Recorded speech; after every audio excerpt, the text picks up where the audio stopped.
Managing different things. Well, since we saw you last, I've been pretty busy, to be honest.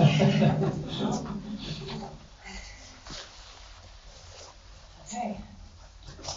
We were here to around 6 o'clock last night, and mostly because the venue nearly kicked us out last night. So something we need to discuss today. Just before we start though, when we have lunch, because this was one of the issues with the venue, you just need to stay on this. You see outside there's a green grassed area, and then there's a loop road that goes around. On the other side of that road is the golf course. So yesterday some people were sitting on the other side of the road, and there was a complaint made that you can't be on the golf course. So just in this grassy area next to the room is fine, but no further than that, please. Yeah. And they actually said you could take chairs out if you want to just sit out here, out or put something on the grass, like a blanket or something. Just if you can remember, if you do take chairs out, to bring them back and put them back in the same position if you can, because it's just, the way we position it is try to give all of you the best view, if you can understand. If you take it from the back row, actually, that's the best. Because the reality is most of you will fit in the back row can be just taken, and there's chairs on the side, 4 or 5 or 6 on the side as well, so if you want to have a chair. Yes. So that was one of the issues, which some golfers obviously got upset about. And the other one was a more important issue, and that was the unattended children yesterday. And this is something Mary and I have given clear instructions about at the beginning of you'll notice in all of the events, we say that parents must supervise their children 100% of the time, and the children were left unsupervised. And because of that, the venue almost cancelled our entire booking last night. Yeah. They take it seriously, which we do understand at home. On our properties, we take that very seriously. Children. Yeah, and the sad thing is Mary also mentioned to the couple in question at lunchtime about it, and they sort of dismissed it after that as well. So we've had to email them about that, and not their children be brought today. Obviously, there's tractors and golfers and golf balls and all kinds of things out there. Yeah. So, and we were not aware that the kids were not supervised in the second half. Yeah. I was aware they were too noisy, and I nearly stopped the proceedings to sort of address that, but I thought that they were just here as a parent. Yeah. It's hard for us while we're talking to keep an eye on everything. That's why we have usually at home we have a little team that keeps an eye on everything for us. But just generally speaking, the instructions that we give in all of the faceplates of all of our events that you look on whatever event booking system we use, they are there for good reason. And some of those good reasons are that if we don't follow them, some of the venues will get so upset with us that they'll kick you out straight away. And yesterday there was another trigger for the venue, and that was that they were already getting media complaints about us as well. So because of the media complaints coming to them as well as there being some problems, naturally that increases their feeling like, we've got to get rid of these people. Not sure if we like having these people here. Yeah. So that's a lot of you at this stage don't understand and this applies to everyone who listens to Divine Truth actually. A lot of you don't understand the amount of stuff that comes at Mary and I. And so you think that, I'm just doing a little thing there, but it all reflects, we are blamed for your little things you do in almost every case. And so that just adds to the difficulties of sharing truth when we're not responsible for what you do, obviously, but we are, the blame of what you do is attached to us rather than to you. Yeah. So when you act unlovingly, particularly in relationships or friendships or with family or any of these other things, every time you act unlovingly, your family doesn't blame you for it, or your friends don't blame you for it, they blame our teachings for it. Does that make sense to you? And this is why when you apply our teachings in a selfish manner or out of harmony with love, then obviously it's going to have a negative impact on how God's truth is perceived on earth. And this is the goal of many spirits around us at the moment, is the goal is that somebody does something severe enough for it to go around the whole world in terms of this is what that cult did. You know, this is what, Miller's fault is what they call me. And that, of course, is the primary purpose of that is to discredit what we're teaching. And the spirits behind all of this are trying to they don't want us to get any traction with what we're actually teaching, because if the average person listened to what we're teaching, they think it's pretty logical. Right? So all they want to do is have some kind of inflammation that occurs so that they inflame a situation as much as they're able, so that then more people don't listen is the goal. And this is the kind of thing that happens very constantly. And it's interesting it's happened in Ireland as well. And partly that's because many of you Irish are very passive in the way that you handle conflict. And so this is demonstrating to you that at some point in your future, you're going to have to be more active in dealing with things rather than passive. And that many of you are scared of doing, right? You're frightened of doing that. And so you're trying to maintain your life living God's way in private, if you like. But a person who lives their life in harmony with God's way eventually can't be private. And that's something you've got to, at some point, accept. Yeah. And that's why for many times Mary and I bear the consequence of your poor decisions. Does that make sense? And we often get emails from family members and friends and criticising us when you've made a poor decision. Of course, most of the time we ignore those emails because we don't have enough time, to respond to emails generally anyway. Our life isn't spent in front of the computer. And we have no intention of our life in the future being spent in front of the computer either. But, at the end of the day, in their mind, the people who are emailing us, we are the ones to blame for your behaviour. Right? And this is a way that most people don't realise they can listen to divine truth, apply it in a very selfish manner rather than looking at it from a perspective of love, and then the net result becomes that we get blamed for your behaviour.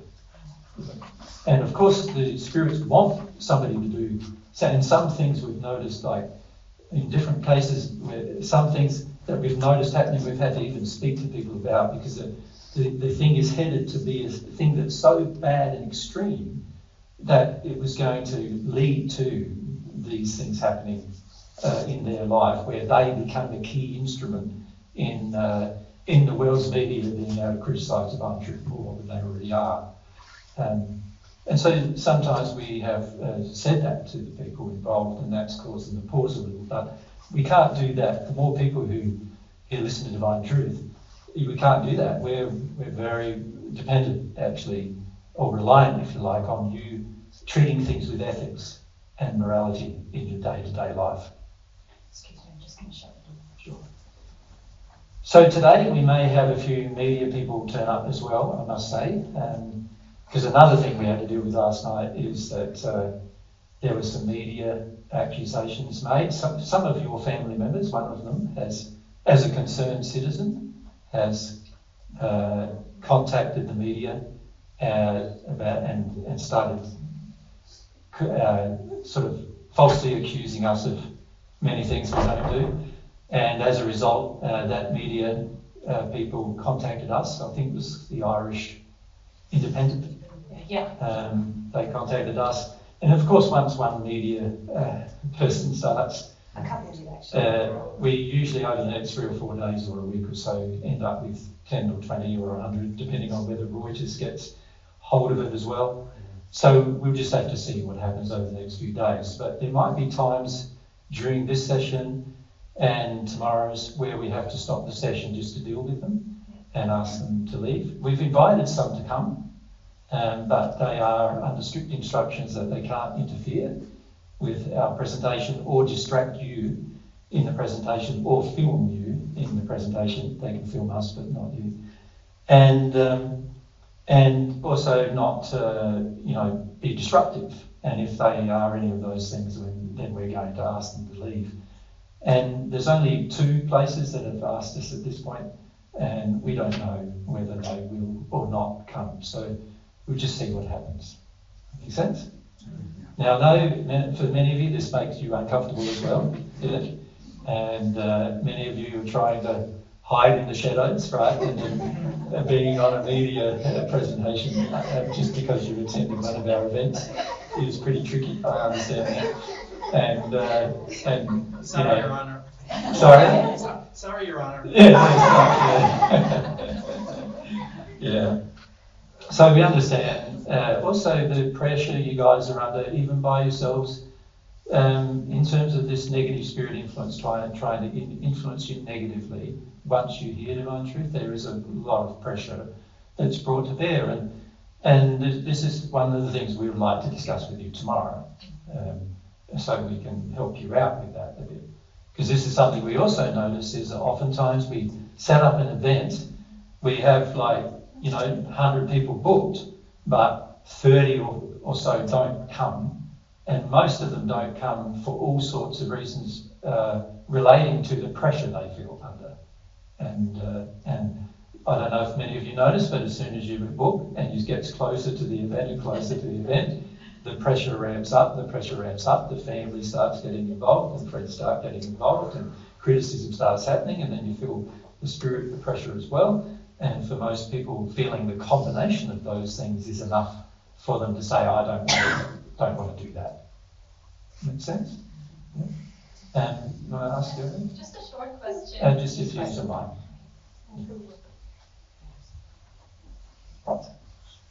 I just know from the past that you filmed the audience in your videos, and now you don't. I just wanted to know why.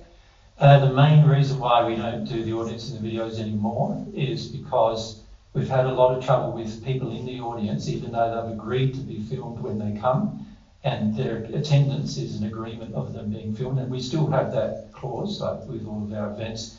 But we've had many takedown notices issued on all of our videos, and I have to go through many hours and hours of back and forward with either YouTube or another organisations to justify the fact that the person agreed to be there, and it just wastes so much of my time.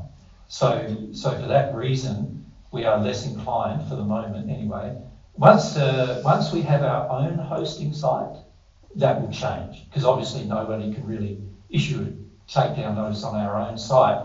And the other thing we may have to change in the future is actually having you make a written agreement with us that you are willing to do that. But if you think of all the paperwork involved, it's a huge, you just think for 50 people paperwork, it's like every event, 50 people have to say, I attended the event and I allow you to use my image and my voice and all that kind of stuff. And we have that implied on our website, obviously, which is our agreement with you. But unfortunately, a lot of people after the fact don't honour that agreement. And so what they do is they then go, we want to issue takedown notices on the whole event. They don't just want... if they want their face taken out, it's very hard to do. Very hard to do, but also they actually do, YouTube does issue a takedown notice on the whole event, not just the section they're in. And this becomes very problematic for us in terms of time and management of our time and so forth. Because if I spend all my time arguing with YouTube about every individual person who issues a takedown notice on our site, then at the end of the day, my whole life will be spent doing that, and I won't get anything done. So that's the main reason why. It's just sort of an economy. Makes a lot of sense. Issue. Yeah. We should say we're actually not filming this event, actually. It's just private individuals. Yeah, normally in events at home, we would film them. I'm going to misspeak a lot today because I only had 3 hours sleep last night. I had a big sleep because you... I got attacked by spirit all night last night, so I had the 3 hours sleep. And so I'm a bit sort of like on the... and given the net accrual of sleepless nights I've had on this trip, I'm still pretty tired. But at home what we do is we generally want to film the event because we want to provide a lot of things we speak of it's good if we don't have to repeat ourselves over and over again, you know. But we love the interaction with you guys. Like the personal interaction is always better than watching a video. So we want the personal interaction with people, but it's also handy to actually have a video, because then you can refer to that later. And so at this stage we're focused on audio only for the moment, because we can't afford to have a team of people with videoing everywhere we go. Obviously it's already very costly for us to travel, and so what we're trying to do is try to minimise that travel in the future as much as we're able to try, and we're trying to sort out a number of things about how to make that more economical as well. Because we do love the personal interaction. We want to have that with you. So we don't see our future as being sort of at home doing just, you know, what do they call it, video streaming or something from home, and then people, you know, interacting with us from home. We don't see that as our future, because for most times it's the personal interaction that has the most benefit with the person. So that's why we want the personal interactions. And when we talk tomorrow, we'll talk more about our plans. Some of you, if you've watched other videos, you've probably heard some of our plans for the future and stuff. And we're happy to answer any questions from you as a group about that tomorrow. But, you know, for us, our main focus at this stage is just sharing the information somehow.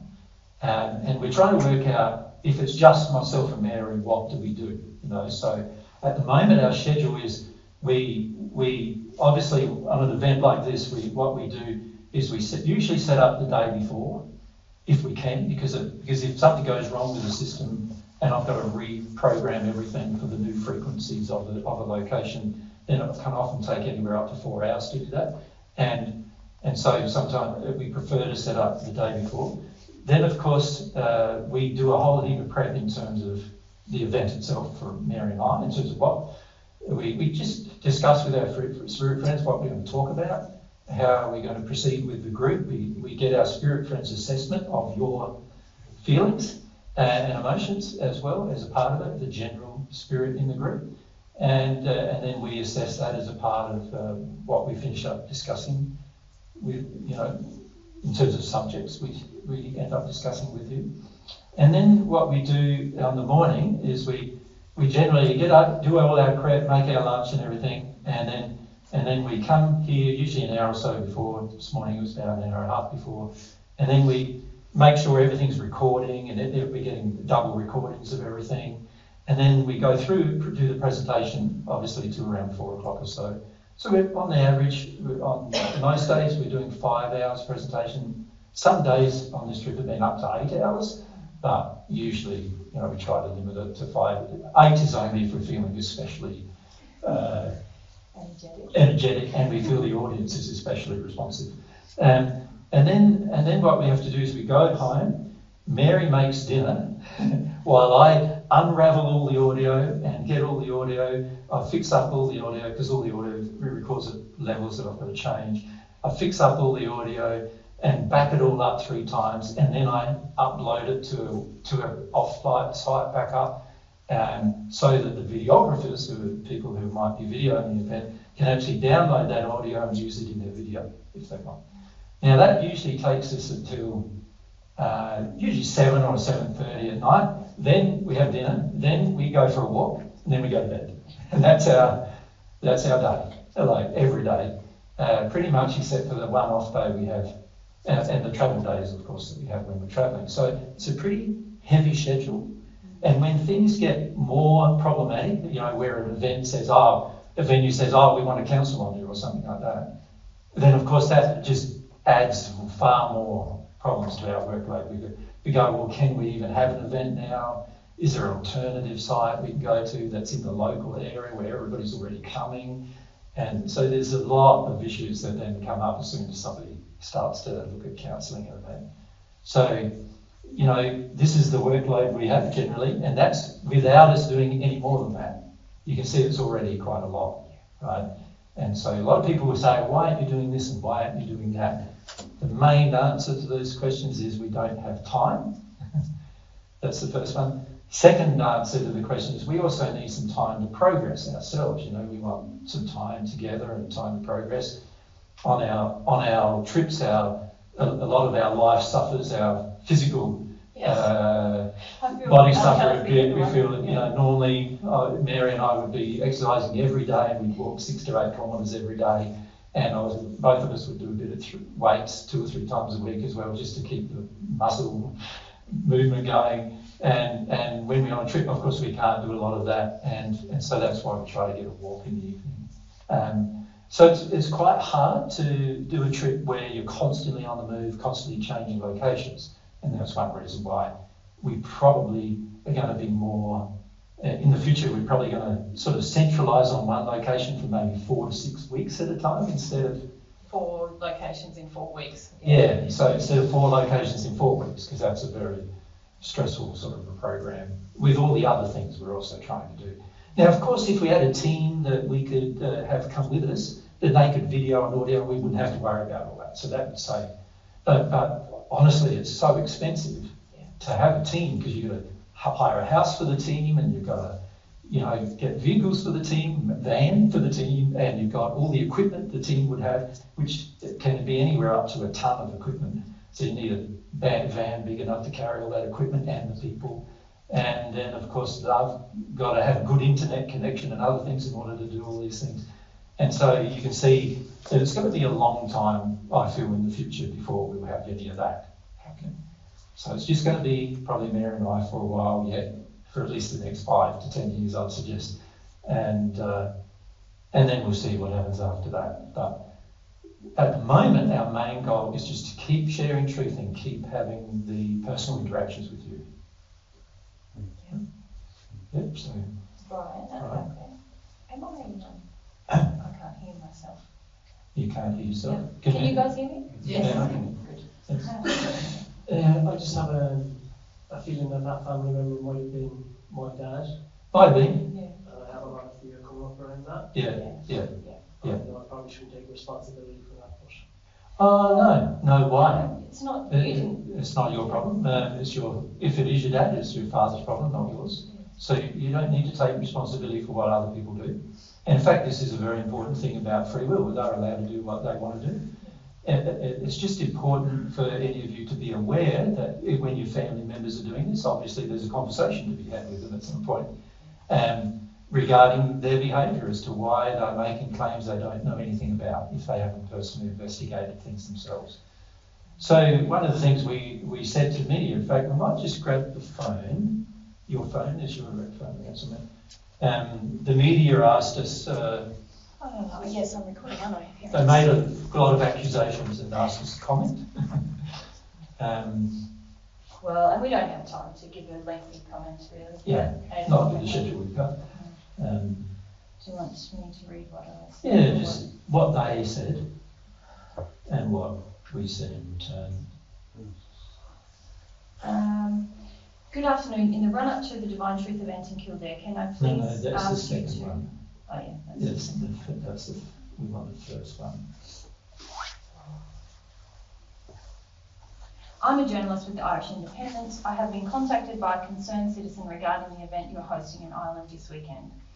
It is alleged that Divine Truth teachings, which claim to transform the soul into a state of at-one-ment with God, have drawn That's true. have drawn significant controversy and have been labelled by critics as destructive and cult-like. It is claimed these teachings often push followers into highly emotional states, which Miller claims are necessary for spiritual progress. Critics have warned of the potential for harm and the coercive control exhibited within the movement. Coercive control. Tickets to attend your events are free, but the organisation has asked followers to donate to their cause and help pay for their travel and accommodation during the tour. Would you like to respond to any of the issues raised above? My deadline is 6 p.m. In other words, she gave us 20-something minutes. Yeah, she sent it at about 5, I think. Yeah. Maybe now to respond. And I said very briefly, because I didn't see it was only when we're sitting here waiting for the other people. Yeah. Hi Catherine, the allegations made in your email to me are unfounded and untrue. if, obviously I'm referring to the cult thing there, if you are sincerely willing to investigate what is true, you're welcome to attend our event on Saturday and or Sunday, as long as you are not disruptive or disrespectful. If you publish without, this is Mary, if you publish without investigation, then you join the ranks of many media organisations and their employees who have purposefully fabricated and published lies about us. We hope your sincerity draws you to investigate the truth. Which she didn't do. No. She published anyway. And then, 6 o'clock last night. and she had more in there. And she just had a lot of innuendo about us extorting money from you. Yeah, not Basically, stuff it's that about you money. could sue them for, but stuff No. that was just sort of innuendo. It wasn't not that we would untrue sue anybody, anything. but Well, she's about us having coercive control of you. Obviously, that's untrue, but yeah. And then on the heels of that, just straight after I think it published, I had another one. In the run-up to the Divine Truth event in Kildare, can I please ask you to respond to claims that your religious group is a cult which preys on vulnerable people? Not religion, not a cult. No. Not a religion, not a cult. And That's do exactly you what all I feel wrote. like you're very vulnerable? I get really indignant on your behalf. I'm like, these people are pretty awesome people, but the media is amazing, really. It's an amazing machine of evil, really, for the most part. Yeah. So I haven't got my response because I think I did it in office, but I just said we're not a religion and we're not a cult and we don't. And there's no foreign people coming along to our groups generally. Yeah. Well, I said we. And if there was, they would not be harmed anyway. Yeah, no, I didn't say anything. No, but that's what I said. I said we do talk about God, love, truth, and we emphasise with people their loving requirement to take personal responsibility for their lives and their emotions. People do donate to us to fund what we do. And then I copied also what I'd written to the other lady to him. So they both invited to come if they would like to investigate. But obviously the first lady doesn't want to investigate, so the other fellow. I don't think it will be. It would be too much effort. I think he already feels there's a bit of a storm in the teacup. Yes, it's not that. So it's not that committed to investigate further. I'll just put that up. Yeah. But so you know, that's what happened. Yeah, it's funny, isn't it? Because if it wasn't for the Jesus claim, you sort of wonder, you know, you wonder how many of these places would get any traction at all, to be honest. Now, something I knew at the beginning once I realised and remembered all my life, I go, oh no. That was your first feeling, That was one of my first feelings that I had to address, because I knew what people would be tempted to do with that information. But it's what I find very sad is that there's so much truth we've shared over years, like hundreds, thousands of hours of truth, all of which, if you wanted to do something in the media, it would actually be a lot better to focus on what we teach, because that would create a major discussion in the worldwide media for years and years and years on different subjects, you know what I mean? So if they actually wanted to, if the media themselves actually wanted to sort of make money off of what we're doing, the best thing to do is actually share what we teach rather than criticise us personally. But the spirits who are behind the media don't want them to do that. They just want them to concentrate on my claim of being Jesus, and that's it. And therefore it's a cult, and therefore it's and so forth. And the reason for that is that it's a great way of stopping people who might otherwise investigate truth from investigating truth.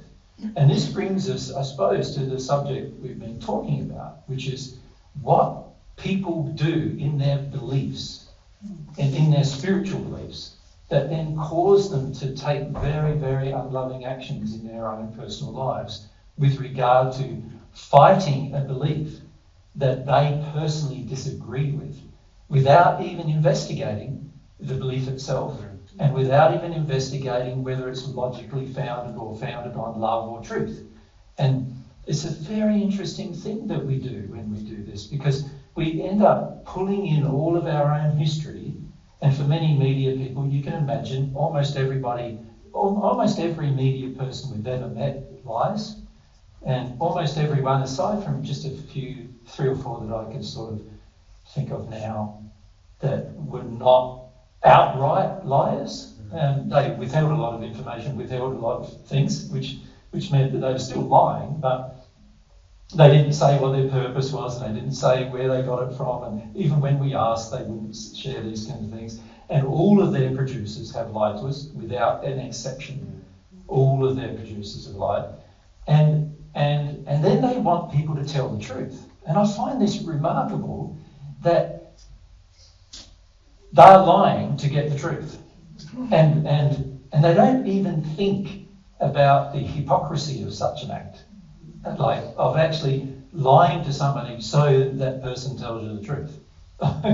It's just such a hypocritical thing to do.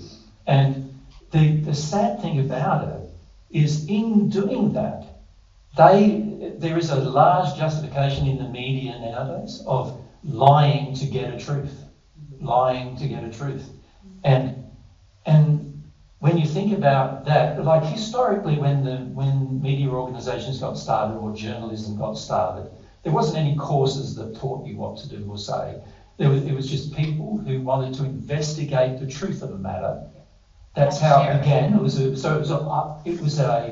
If you think about it, it was quite a high ideal, wasn't it? Like a high principle. I want to find the truth of what's happening here. I want to share the truth of what's happening there. And very early days, many of them died for doing that as well, by the way. Many of them had such a passion for truth that they actually died because they shared a truth. And that wasn't, acceptable by the majority or by the people in power. But now, the media themselves are the people in power, right? And most of the media people we've met are addicted to power. They want power over others. They want the ability to influence the masses in a certain direction, and they're not very concerned about whether it's truthful or not.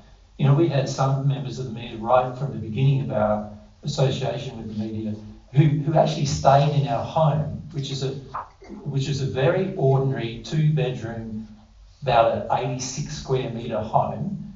And at that stage we didn't have a studio or any sheds or anything around it. It was just the home. And we actually had him come and stay in one of the bedrooms of the home. He was a Uniting Church minister, right, claiming to be a cult investigator. And he stayed with us for 3 days, asking lots of really good questions, none of which he ever talked about with anybody publicly. And in the video presentation they made claims like he visited us in our compound. And had secret cameras. And we had secret cameras. But he had secret cameras. Right. All of his cameras were like right in our face, and he came to a venue, and all of his cameras were like, you can see him in our videos going up and down his secret cameras, and he's saying how we've got barbed wire fences around our house. Now we have no fences around our property, like the outside of our property. He took these pictures of barbed wire actually on video. That was the next. Oh, that was the next group, yeah. But because of his claims, they all did the same thing. And it just went on and on and on, the fabrications, because the actual story that he actually investigated was not interesting enough to put on primetime Sunday night TV. Yeah. So it was all, and he was so proud of it. In the end, he came and told us afterwards, we got, I think it was 3 million or something views, I can't remember, from that show. And it was all lies. Like, there wasn't a single fact, aside from that I was claiming I was Jesus, there wasn't another single fact. They even got our ages wrong. Ages and everything. There were so many things wrong. We're wrong. There wasn't a single fact validated, and yet almost every news agency who publishes it since, they quote. And even Wikipedia is saying what he said. I think someone updated it. Someone's tried to update it, but we tried to update it, they wouldn't have a bar of it. We said it was all false, wouldn't have a bar of it. So the problem is once one of these media organisations fabricates falsehood, and they know you're not going to sue them for doing so. They just, that all the other media organisations can use them to quote. They're a source. As a resource, as a fact, as if it's fact. And we've had that experience over and over again. So when we look at what's going on the news and on telly, you can imagine our thoughts. It's sort of like, if that's happened to us, what do you think's happening to almost everybody who appears on? How much of it is actually true and how much of it is a fabrication?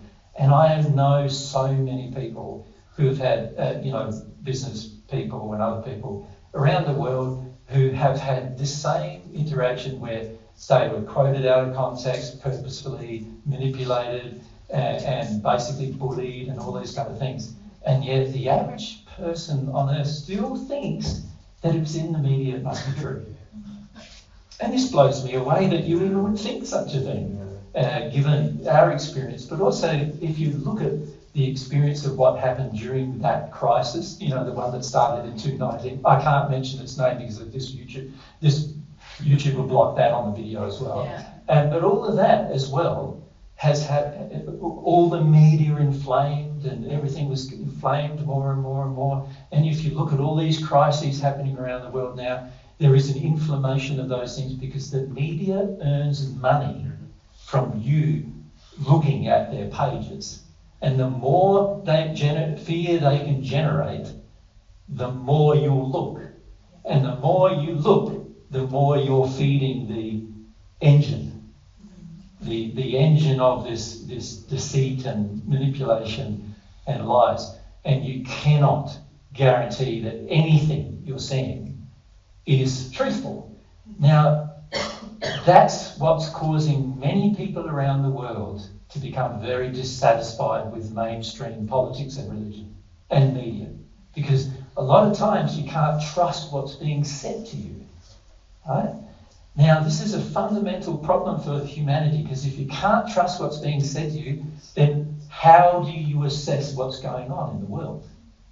It's very difficult to assess it accurately. And this is something that's going to be a problem in the future, where more and more people are going to become more and more disillusioned with the big businesses of the world because of their deceit, because they're not truthful. So any organisation at this moment in time that begins a policy of actually living in harmony with truth and openness from now onwards, as an organisation, you will be an organisation that God's law supports, and also everybody at some point will start recognising you're doing that, and they'll love you for it, just for the fact that you share truth and you're honest, And this is something that's to do with, remember yesterday we introduced this God's standard of love. God's standard of love is always truthful. Always truthful. So, truth. The presentation of and the delivery of truth is very, very important. This way, your personal interactions with family and friends and the work colleagues, in being open, honest and truthful is such an important thing to maintaining a relationship with any person. Right? And that applies to businesses as much as it applies to individuals. Yeah. So that's one of God's standards. Now, we haven't had the chance on this trip yet to talk about truth very much. We've mostly we've been talking about law establishing truth. And so that was something we talked about. I think we introduced that in Austria, didn't we? And we talked about law establishing what the truth is, moral truth, what's right and wrong. And in Portugal, we got a bit waylaid with a lot of spirit stuff that we had to deal with and other things. But the second part of the group, we actually talked about beliefs and how important truthful beliefs are to your progress.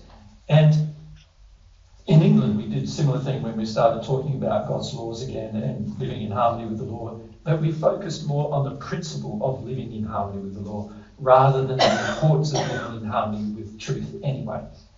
So that's something we hope to do over the next few months in this trip, but we may not get to it. We sort of feel it will just depend a bit on the group and also the opportunities that come up with regard to how important the truth is.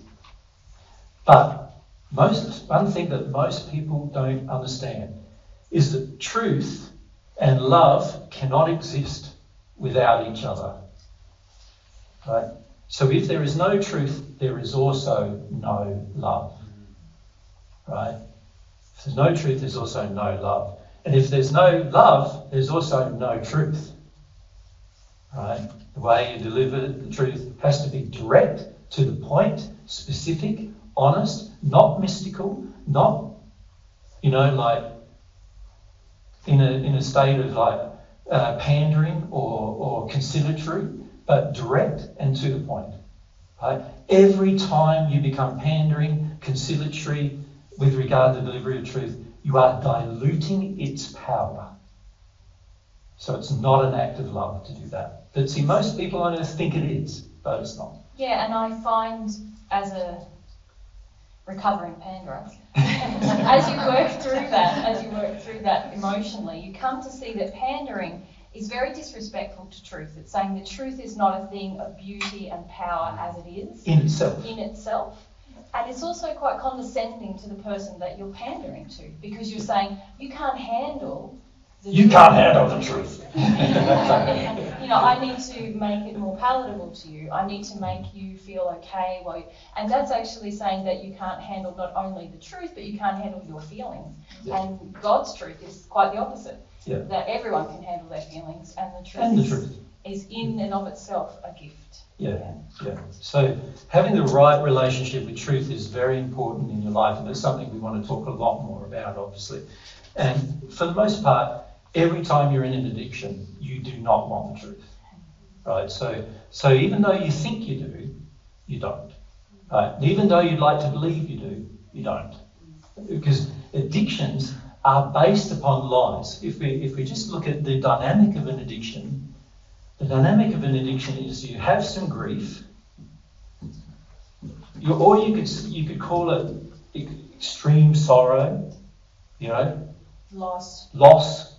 You've got grief, and then above that, you're very afraid of this. Just feeling this for most people is like, I cannot go there, and so what you do is you put a layer of fear over the top of the grief. Now, fear are all the false expectations appearing real about your grief. So if I go to my grief, I will never get over it.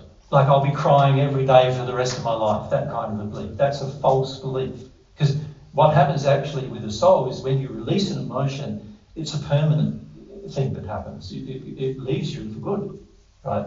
So a lot of beliefs people have about grief and about emotion generally. Remember, grief can be in many forms. Remember I said to, was it Robert yesterday, about looking at that non-violent communication and looking at the emotions. I don't agree with the rest of their website at all, because it's all about faking truth. But that particular discussion about, understanding your negative emotions and understanding your positive ones, this will help you identify all those sort of negative emotions. Despair is like grief, isn't it? It's very similar. So we got a lot of fear about feeling these things. So for fear is the false expectation appearing real. So the problem with fear is that it creates expectations. We come to expect and demand things. And what we expect and demand is that we can get away from our grief all the time and also not acknowledge our fear is in this dynamic of expectations and demands. If you think about expectations and demands, they're really rage. They're really anger, right? So what happens instead is we've got this grief, we've got this fear, but we go, I'm not in a rage. So you either go into complete denial. But usually before then, to maintain a state of denial, you have to be in addictions. Right? Now, what addictions do is they help you either avoid your fear or avoid your grief. Avoid your terror of your grief or your grief itself. That's the purpose of the addiction. The addiction is created by the expectation and demand you have to avoid something, right? So that's the purpose of the fear, is to buffer you, to cause you to believe that you shouldn't have to go there. You shouldn't have to go to where the pain is, you should be able to avoid it somewhere or another. So instead go to the addiction, create the addiction. Now, addictions cause you to live in a state of permanent lies about almost everything. That's the purpose of them. So that I need my coffee in the morning is a physical addiction. It's a lie. You don't need coffee in the morning. You don't need coffee ever, actually. It's well known that if a baby has coffee, right, it can destroy a lot of its internal system. It's well known that this is the case. Right? This is why they advise pregnant women to not drink coffee during pregnancy, right? During the developing fetus. So if it's bad for the fetus, it's bad for you. You understand? Like, the world knows this. But drinking the coffee helps me suppress my fears. It helps me suppress my worries. It calms. Ironically, it's a stimulant that I can use to distract myself from the other things that are, like, I don't want to be stimulated about. Don't want to feel fear. I don't want to feel fear, which is like a heightened state of. So instead, I have a coffee, which is a stimulant, which actually causes me to overcome my fear with a stimulant, and it's an addiction, right? Because I have an expectation and demand to avoid my fear and my grief. Right? What I'm terrified of, I want to avoid. And when the addictions are not met, that's when people go into rage. Anger and rage, right? And we've got to start to understand ourselves that all of those things begin because we don't want to face the emotional truth. This is where our truth is. We don't want to face it. Right? So every person who's in a rage is not in a state of wanting truth. Every person who stays in their addiction is not in a state of wanting truth. Every person who justifies their fears, not in a state of wanting truth yet. Right? And one of the reasons why we're trying to talk to you about emotions sometimes is so that you can understand the dynamic and understand what's happening to you as to what you're trying to avoid. You follow? But fundamentally, you're trying to avoid the emotional experience of the truth. That's what you're trying to avoid by doing this. The emotional experience of this truth you're trying to avoid. So one grief might be that somebody did something to me and I'm trying to avoid the emotional experience of that truth. Another one might be I'm doing something to somebody else which is unloving and I want to avoid the emotional experience of that as well. Right? Could be you want to harm somebody or they wanted to harm you. It could be for either reason, but fundamentally it's still that you don't want to know what the truth was and you don't want to feel it. Right? So this is why the truth is such an important thing to expose in this labyrinth that we've created to deny it and actually expose the real problem we have, which is our terror of the truth. Because that's really the principle. We're doing all this because we're terrified of feeling the truth. We don't want to feel the truth, right? And people will go to the extent of murdering others just to not feel truth. Yeah. The truth of their grief. So imagine, you look at the Middle East crisis. One group of people come in and harm another group of people, right? That's the trigger. Many of them lost family members, and the nation feels like mortified because all of the nation is already avoiding all their grief from past behaviour that's already occurred. Right? So already avoiding all that. And so they're mortified at this new event. What do? Well, let's avoid our truth more and let's live in our fear-based addictions and rage and let's now bomb the hell out of the other nation. Right? Isn't that just this? It's just one group of people avoiding the truth of their grief and then doing all this very damaging things to harm another group of people who also are avoiding the truth of their grief, and then they want to respond, and then you get this dynamic of one group responding, next group. Like Mary and I have watched from the spirit world the Middle East crisis, if we want to call it that. It was going when I was there on Earth 2,000 years ago. It started more than 3,500 years ago. And there's whole groups of spirits who are involved in it as well, all avoiding the truth of their grief. There's this humongous dynamic going on, and it all begins because somebody didn't want to feel pain. They didn't want to feel pain. Yeah? Want to ask? Aaron? Someone over there had their hand up. So, someone over here too. Oh, let's go here first and then Hi, yes. I have done this in my life where I had a miscarriage when I was 19. Of course, I blamed God for it. Yeah. I was so angry with him. Yeah. And then when I was 27, I had my first abortion. Yeah. Yeah. And a few years later, I was in a much darker state. I did it again. Yeah. And then I came across your videos. And then I saw your lovely interview with Barbara. With Barbara, yeah. Yeah. Yep. And I really connected with that. So Yeah. I started working on it. And then I did it only a little bit. And I cried and prayed. And I cried and prayed. And then, I don't know what happened, but I suppressed everything. Yeah. And then, of course, I came here. Yeah. Now, I want to base what I've done.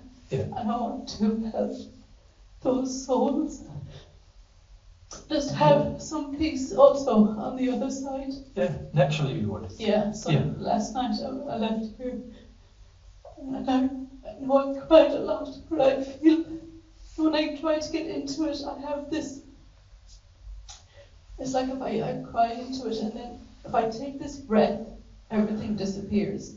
Like there's nothing and I'm left kind of, okay, I'm not connected to anything. Yeah.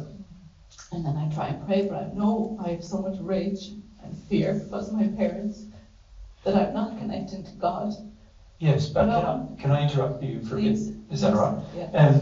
Firstly, yes, you have that grief, right? And it's very appropriate to feel the grief of guilt. When you've done something wrong, this is very appropriate to feel the grief of guilt. However, we've got to find the cause of why it was done. So when you start focusing on the grief of of the guilt, so you from God's perspective, guilty just means you did it or you didn't do it. Yes or no? Yes. Right? And you know you've done Yes. something, and you also know it took away their life, so it was a bad thing. You Yes. already know that, right? So on that level, you're sort of more in alignment with God now, aren't you? Because you're more in agreement that it's the wrong thing to do. That is true what I've done, yes. That's right. You're facing the truth about what you did to the children. Yes. Right? But not yet facing the truth about what caused you to do it. Yes. And I made those lists last night. Yeah. And this morning. Yeah. Because I found another video of you saying about the law of compensation. Yeah. And I believe that's where I've been for the last, maybe since then, as in these feelings, oh, abortion will pop into my head, oh, I need to pray, and then I suppress it. Yeah. But I want to get through this now. So that's Of what the cause is. Yes. Yeah. And when you look at the cause, and it's something I did discuss with Barbara during the abortion videos, I think a bit, Yes. not a lot, Not a lot, yeah. but a bit. And we did discuss, a bit about what may be the causes. I Yes. didn't mention for her what the actual causes were, but what may be. But the reality is that what God's trying to do with you is the whole purpose of the law of compensation is to deal with the cause. Yes. So if you look at the cause versus the effect, and we of course want to have a lot more detailed conversations about cause and effect in the future, but we haven't had the chance to at this stage very much at all. But if you look at the cause, the effect is the abortion. Yes. So the unloving action taken towards another, that's the effect. Now, when you cry in your grief about the effect, and I'm not talking about involving God at this stage, I'm just saying when you cry in your grief about the effect, you are facing the truth of the effect. So this is good. This is progress. Yeah. And then, of course, once you face the truth about the effect, if you were just working through compensation, you would then want to look at why did I do it? Right? Now, if you think to the very first abortion, what situation you were in, and what justifications you had, then that helps you feel about what caused you to make the decision. Does that make sense? And for most people, the cause is actually more grief associated with it than the effect. And can I say, actually the cause, where you're at the moment, there's still fears and rage about sort of causing you to not feel the cause is a problem, if you know what I mean. That's why you're getting shut down, because the cause starts to come and then you feel like, no, it was, you can't say it was right anymore, but the feeling in you is still like, I didn't have any choice, I had to do it, and that's just you not yet feeling the truth about the effect. About the cause. Yeah. Cause, yeah. Yeah. So if I go through each cause. Yeah, there'll be a number of causes. For most women having few. abortions, there's quite a number. Yeah. A lot to do with family, view of society, the person who was the father, things like that. You're going to have to let yourself feel about that are all part and parcel of the cause. Yeah. And you're going to have to feel about the justifications you have as well, because even though a person has all of those emotions, using the avoidance of the emotion to justify an action is also a problem, which is a principal problem, rather than just a problem relating to an emotion. So the principal problem is, like, why did I think that I could avoid my own stuff by taking the life of another? Right? You can see there's a principal problem there, isn't it? You could call it a major spiritual problem in the justification of taking the life of another.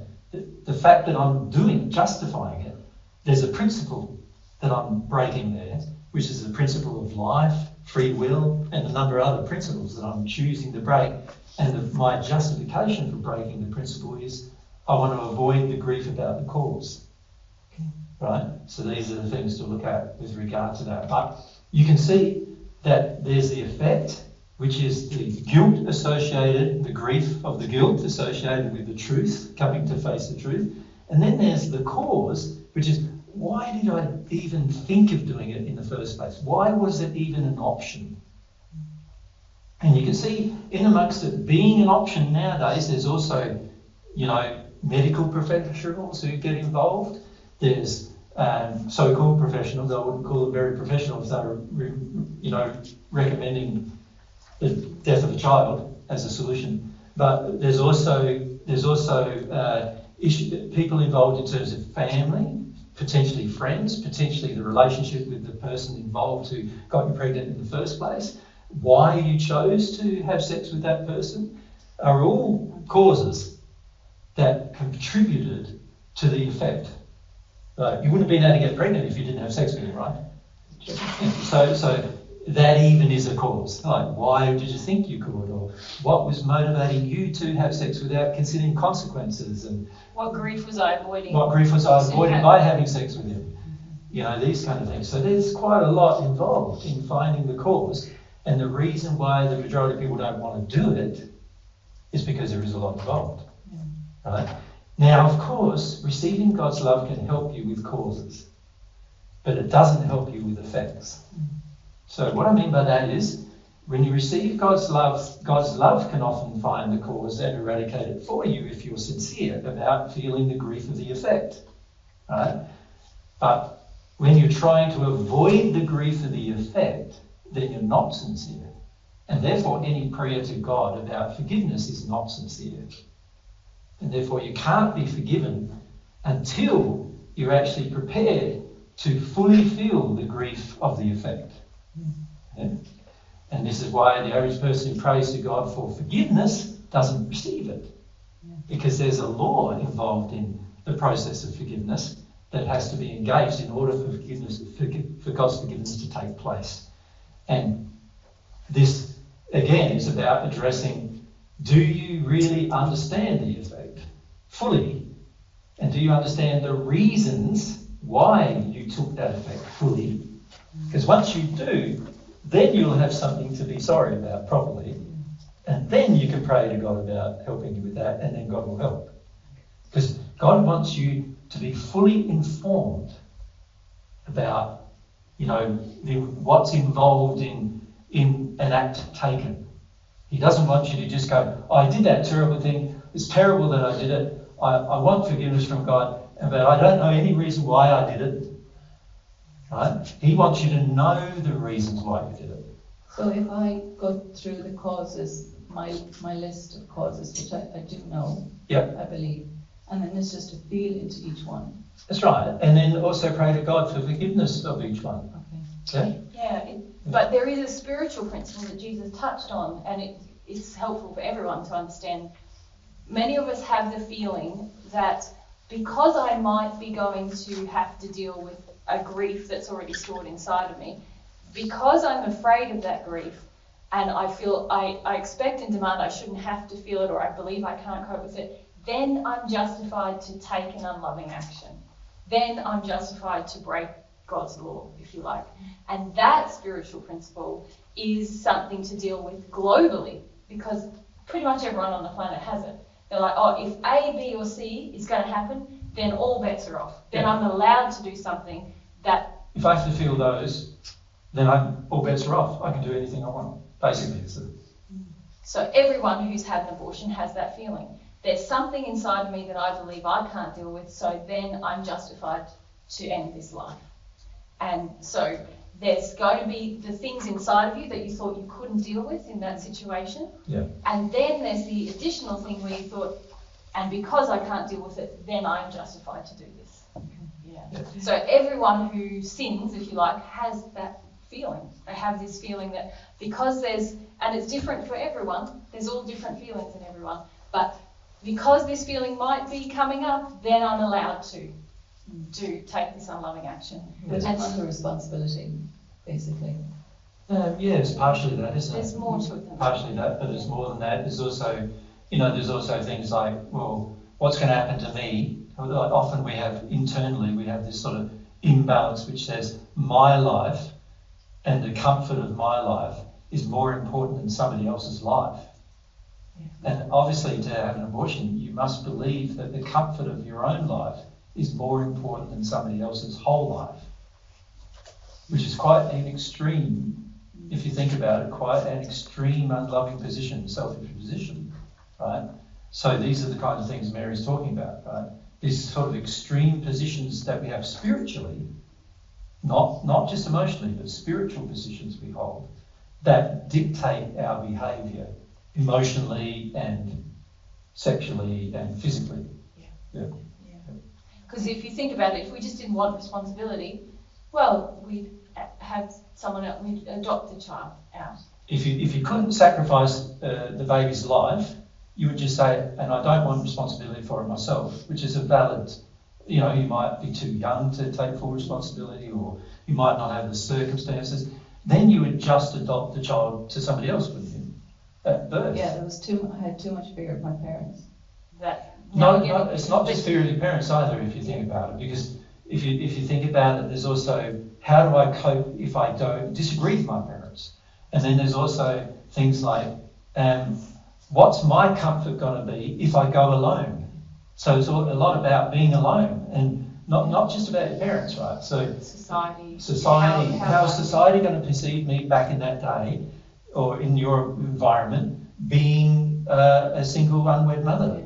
How are they going to treat me? There's lots involved, and also what then, the reason why the adoption also isn't considered is, what's it like a mother giving up her child? Like, society looks down upon that, like amazingly bad, as a bad act, right? It's all my mum used to say, don't get pregnant, don't get pregnant. Like that's the only thing she used to say over and over again. Yeah. So of course when it happened, then I knew she was in so much fear of what her neighbours would think, family, and of course, So you can see your worry about what other people think is higher than the life of somebody. Than the life of somebody. Yeah. So, and that's extreme. Extreme. Yeah. And this is the case with almost every person on earth. Very common. Actually. Yes. Yeah. Most people feel like to not have society's agreement is almost worse than death. Worse than the death of somebody else, at least. Yeah. Yeah. Thank you. Yeah. Right. We're over it. So it ties into that question a little bit. You just had to speak. Yeah, you're erasing what I was going to ask. Oh, sorry. But that's okay. I think we I'll remember. write it back up if I need to. So there's all these layers that we put above the truth. So if I can, is it okay if I use your situation a little bit as an example, just in like a small way, or not? The abortion situation. You mean? Yeah. Okay, thank you. Yeah. Because just it's like the mother has this fear of everyone. Like she has this fear of what other people think, and then this fear gets passed on to her. So now she has this fear of what everyone thinks. But see how, Aria, you're blaming the fear. See, be very careful about blaming the fear. This is so common. This is very common that everybody does. They blame the fear. You see, and actually blaming fear causes you to believe that you have a justified reason for doing a thing. That's not where I wanted to go with my question. No, but if you think about it, it's not the fear that caused her to do it. It wasn't the fear of what everybody else thought. Yeah, I just used that as an example to ask my question because I have a question about something that's related to that. Yeah. Go ahead. But it wasn't the fear in the first place, as long as you understand that it wasn't the fear of what people thought that caused her to take the action. She's saying it was the fear. I get that, but it wasn't. Well, it's to avoid the pain of the truth. Correct. Yeah. So, but I was just my point in it is that can I just stop you, Ari? You're getting annoyed with me. Sorry. And there's no need to be annoyed with me. I'm just trying to explain for everybody else's sake.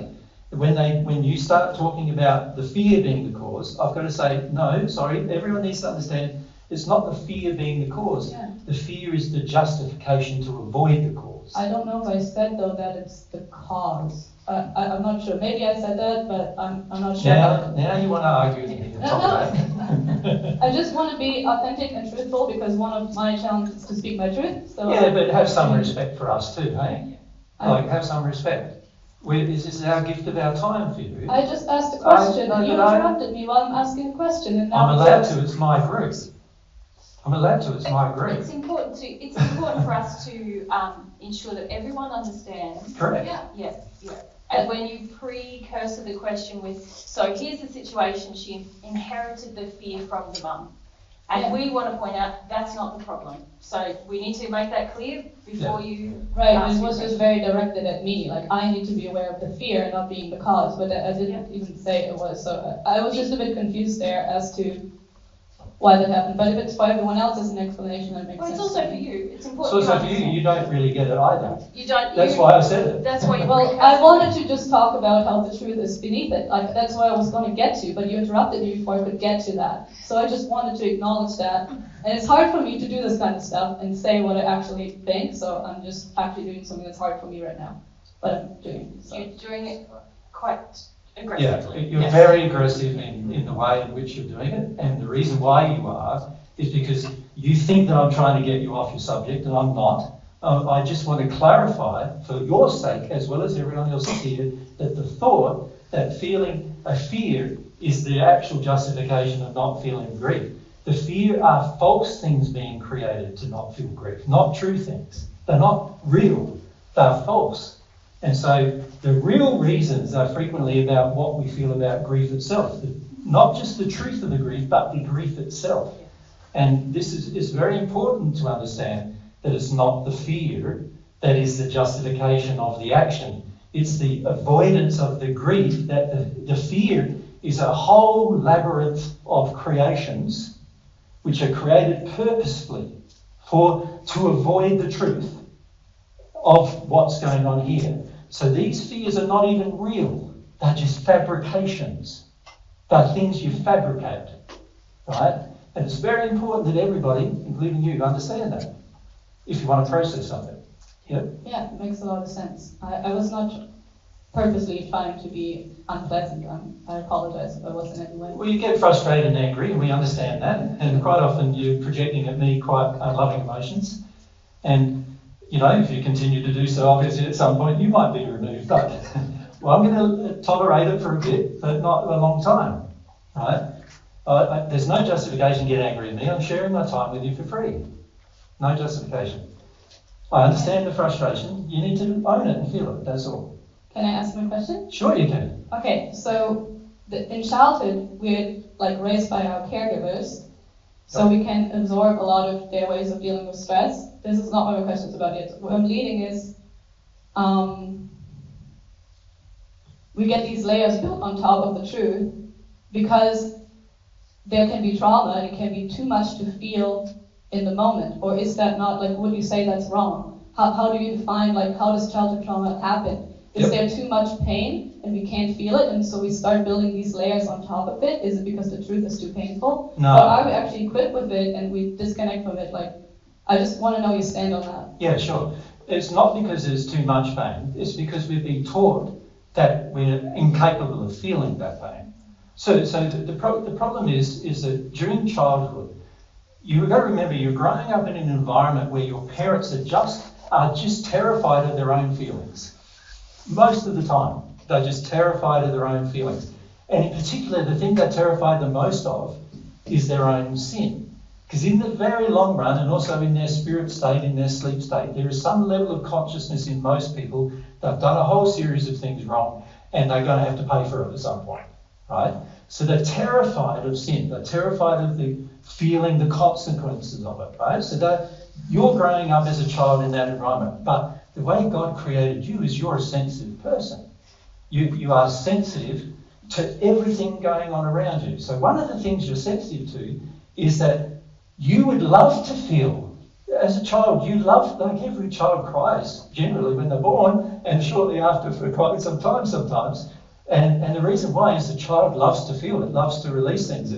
It's been created to do it, almost, because the child is most connected to its soul at that point without any conscious limitation in its head, suppressing its feelings. And so it wants to feel.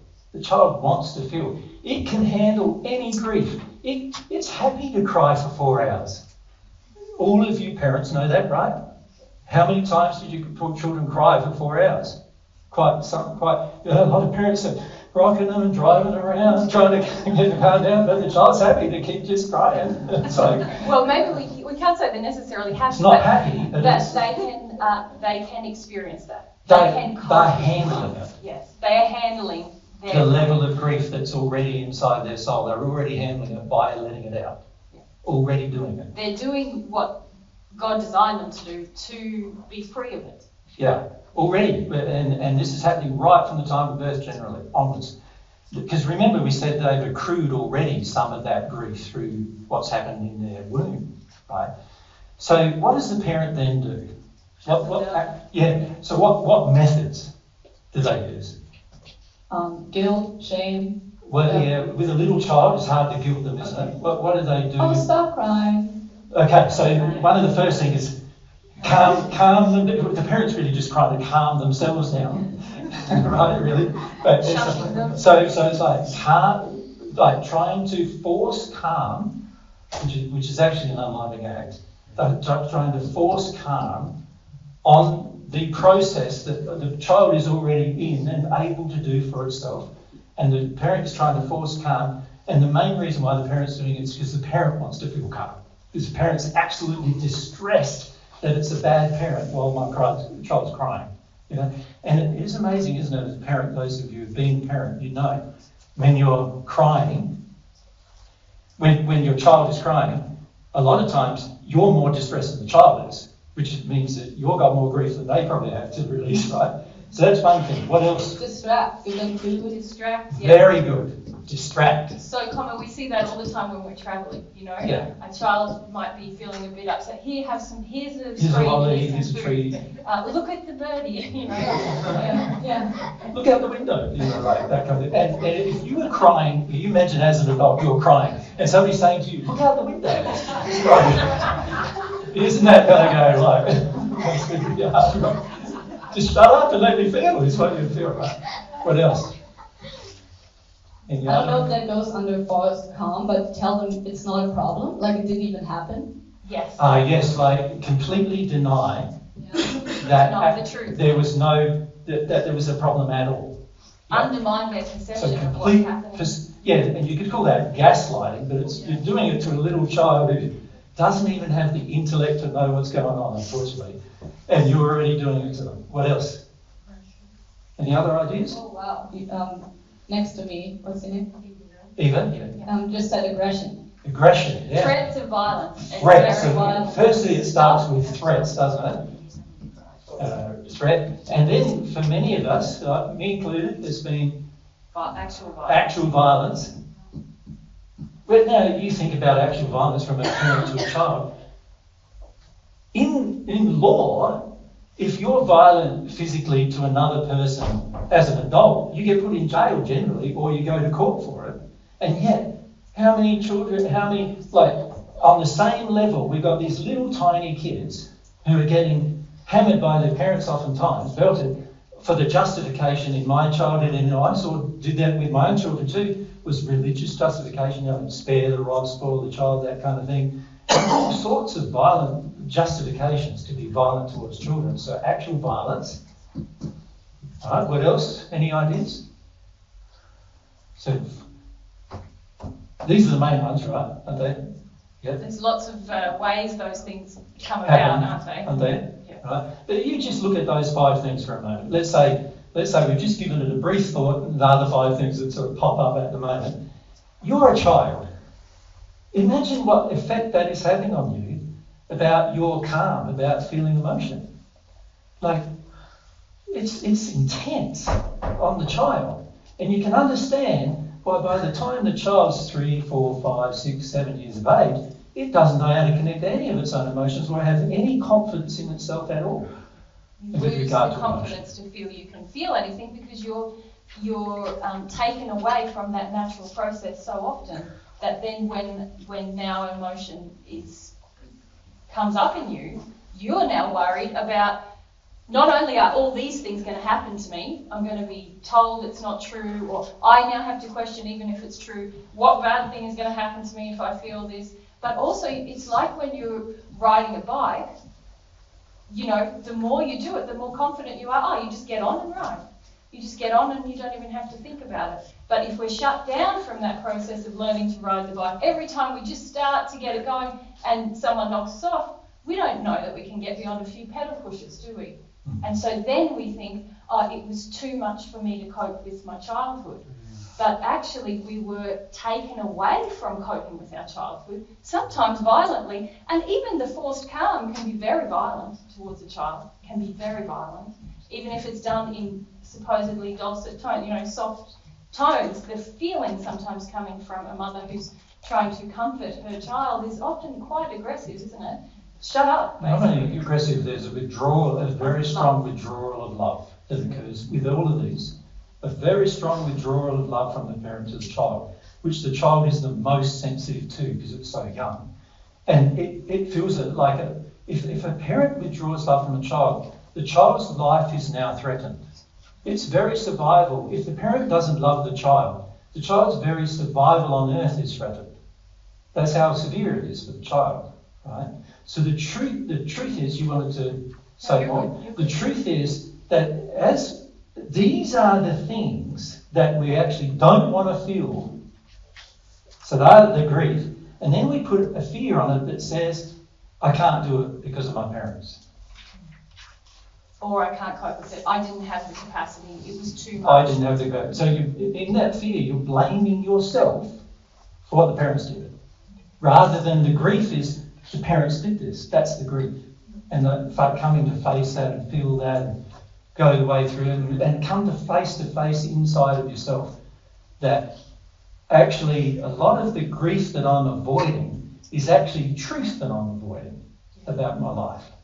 And this... You're going to say? Yeah, it's really then a process of re-establishing that connection with your emotions to eventually get to being able to feel the whole truth. That's right. But I wonder if that's just a process rather than you being able to face that all at once. It is a process, yeah. I agree. But you've got to be very careful that you don't use your fears to justify not going through the process, which is what most people do. So what most people do is they say, it was right for me to be afraid of my parents. And I'm going, well, as a child it might have been right, because it's pretty scary, right? But as an adult, if you carry this with you as an adult, it's going to damage the rest of your life. You're going to do all of this to other people probably. There's a heap of things you will do to avoid the truth. of your own life, but you'll also encourage others to avoid theirs as well. There's a whole lot of unlovingness, a whole lot of sin that you might commit while these feelings are there, but you don't deal with them. So the fear is saying, I don't have to deal with it. Right? The grief, the truth of the grief is, yes, you do. Yes, you do. You have to come face to face with the fact that your parents did these things. And to be frank, most parents on earth did these things, maybe with the exception of the fifth, number 5, but they pretty much did everything else. Right? Almost every one of you, well, I'd say every one of you, from what I can feel, has had these experiences in your childhood. And this is very scary for a very sensitive soul, which is what the child is, who is in a state of fairly connected to what love is as well. Remember, by the time he's born, he's usually in the 4th or 5th sphere in terms of his measure of love. And so he's measuring what's coming from the hells without being able to understand it. He's measuring what's coming from the hells emotionally, and this is like life-threatening stuff coming from the hells, from his parents, into him. And of course, he's scared to death of feeling emotion in that moment, but that's the grief he's avoiding through the fear. So, yeah. Yeah. And maybe we can extend it, Jay, if we draw some more griefs down here. Yeah. So, if you like, all of these things, if they're in our environment as a kid, which they are, they become, that it's like we're in that soup all the time, aren't we? Now, individual, actually big things can happen also that are what some people call traumatic events. Such as like getting abused, Yes. or being belted, even, a Yes. child being belted. Even the loss of the death of a parent, or the car accident, or, bullying at school. Physical events. Yeah, physical, actual sort of what we could call maybe more isolated events. They can form things that get shut down in us. But the reality is we're also already in this soup of things that we have a grief about as well. That is all getting suppressed already. Yes. And there's patterns also within our family that cause different types of grief. So if we had an overbearing dad and an absent mother, or we'll have particular griefs relating to those things.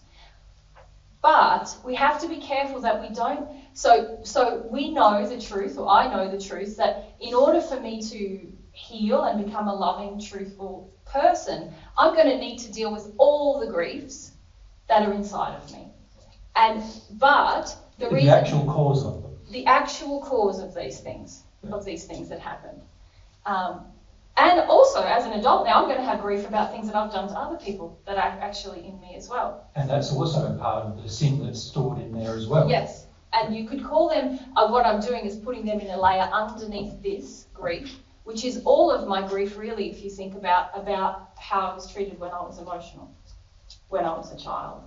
But I think what I'm wanting to say to you, Aria, is we have to be careful that we don't sort of in our fear say, well, it's all too much to deal with that stuff because we've got all these problems with this grief about feeling emotion, if you like, as well. When the reality is, it is our responsibility to deal with all that grief.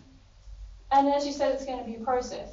But the problem is when we're quite bound up in fear or justification, we get to the initial grief about feeling feelings, and we go, well, it wasn't safe for me to feel feelings. How can I be expected to feel the actual problems in my life as well?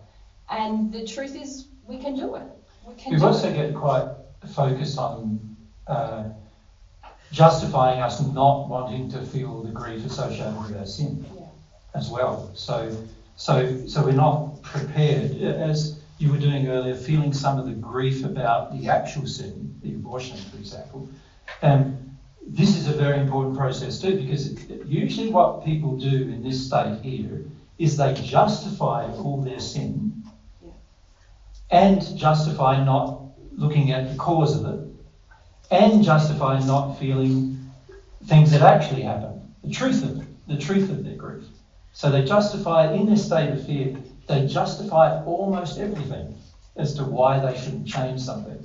Now, it is true that as you grow, you will gradually become more aware of things That is a natural process of your growth, right? But you've got to be careful that you're not using that excuse of gradual progress to actually excuse looking at a whole heap of things, which is what most people do. Yeah, for sure. Yeah. The question is just, as a child, can a child start this process? I think there would need to be assistance to let them know that it's safe to feel their emotions. This would have to change. Yeah. There has As to a be an child, environment. it's almost impossible unless you have a parent who's changed. So we have seen some parents actually, like Eloisa is probably a good example, where she started to change a lot. So this is Eloisa, who is now one of the managers we have in God's Way in Australia, and she's a good friend of ours. But when she first started, her kids were, I think one was just born, one was 2, one was 5, 4, when she started to look at herself, right? Now, as she worked through her different problems, she became less forcing calm, less distracting with children, less in denial. Less distracting of her own emotions, less denying of her own emotions, less... Because there's also, in amongst this, a lot of people don't realise, and this is a big problem nowadays, is that these aren't the only ways to get a child out of their stuff. Another way is to feed a whole lot of demands in the child, to actually give the child a whole heap of things that it comes to expect that it shouldn't be getting. Do you understand? And this is actually an area where most people don't even look at all, right?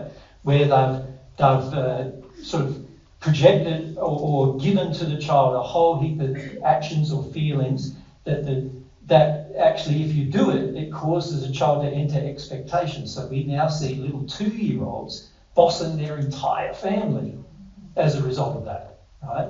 And that's even worse than some of these things, because it has such a powerful effect on how they treat others in their later life. So you could call it, you're basically letting your child be a bully, right? And things like that. And that can be very damaging as well. So what happens though is you're starting, when these things have happened, and there's all sorts of things, you could say that were negative to the child, but also perceived as positive, given to the child, which are actually not positive, and all those things given cause the child then to enter its own sin, right? And its own sin is going to also have grief associated with it. Now, if the parent does not deal with these, you can see the parent's going to continue projecting all of these things on the child. The child's in a very unsafe environment. How can we expect it to change? You can't expect it to change. The only change that's really going to happen is after it leaves its home and moves on with its life. And the more removed from its parents it is, the more higher the chance is going to be that they actually deal with some of it, right?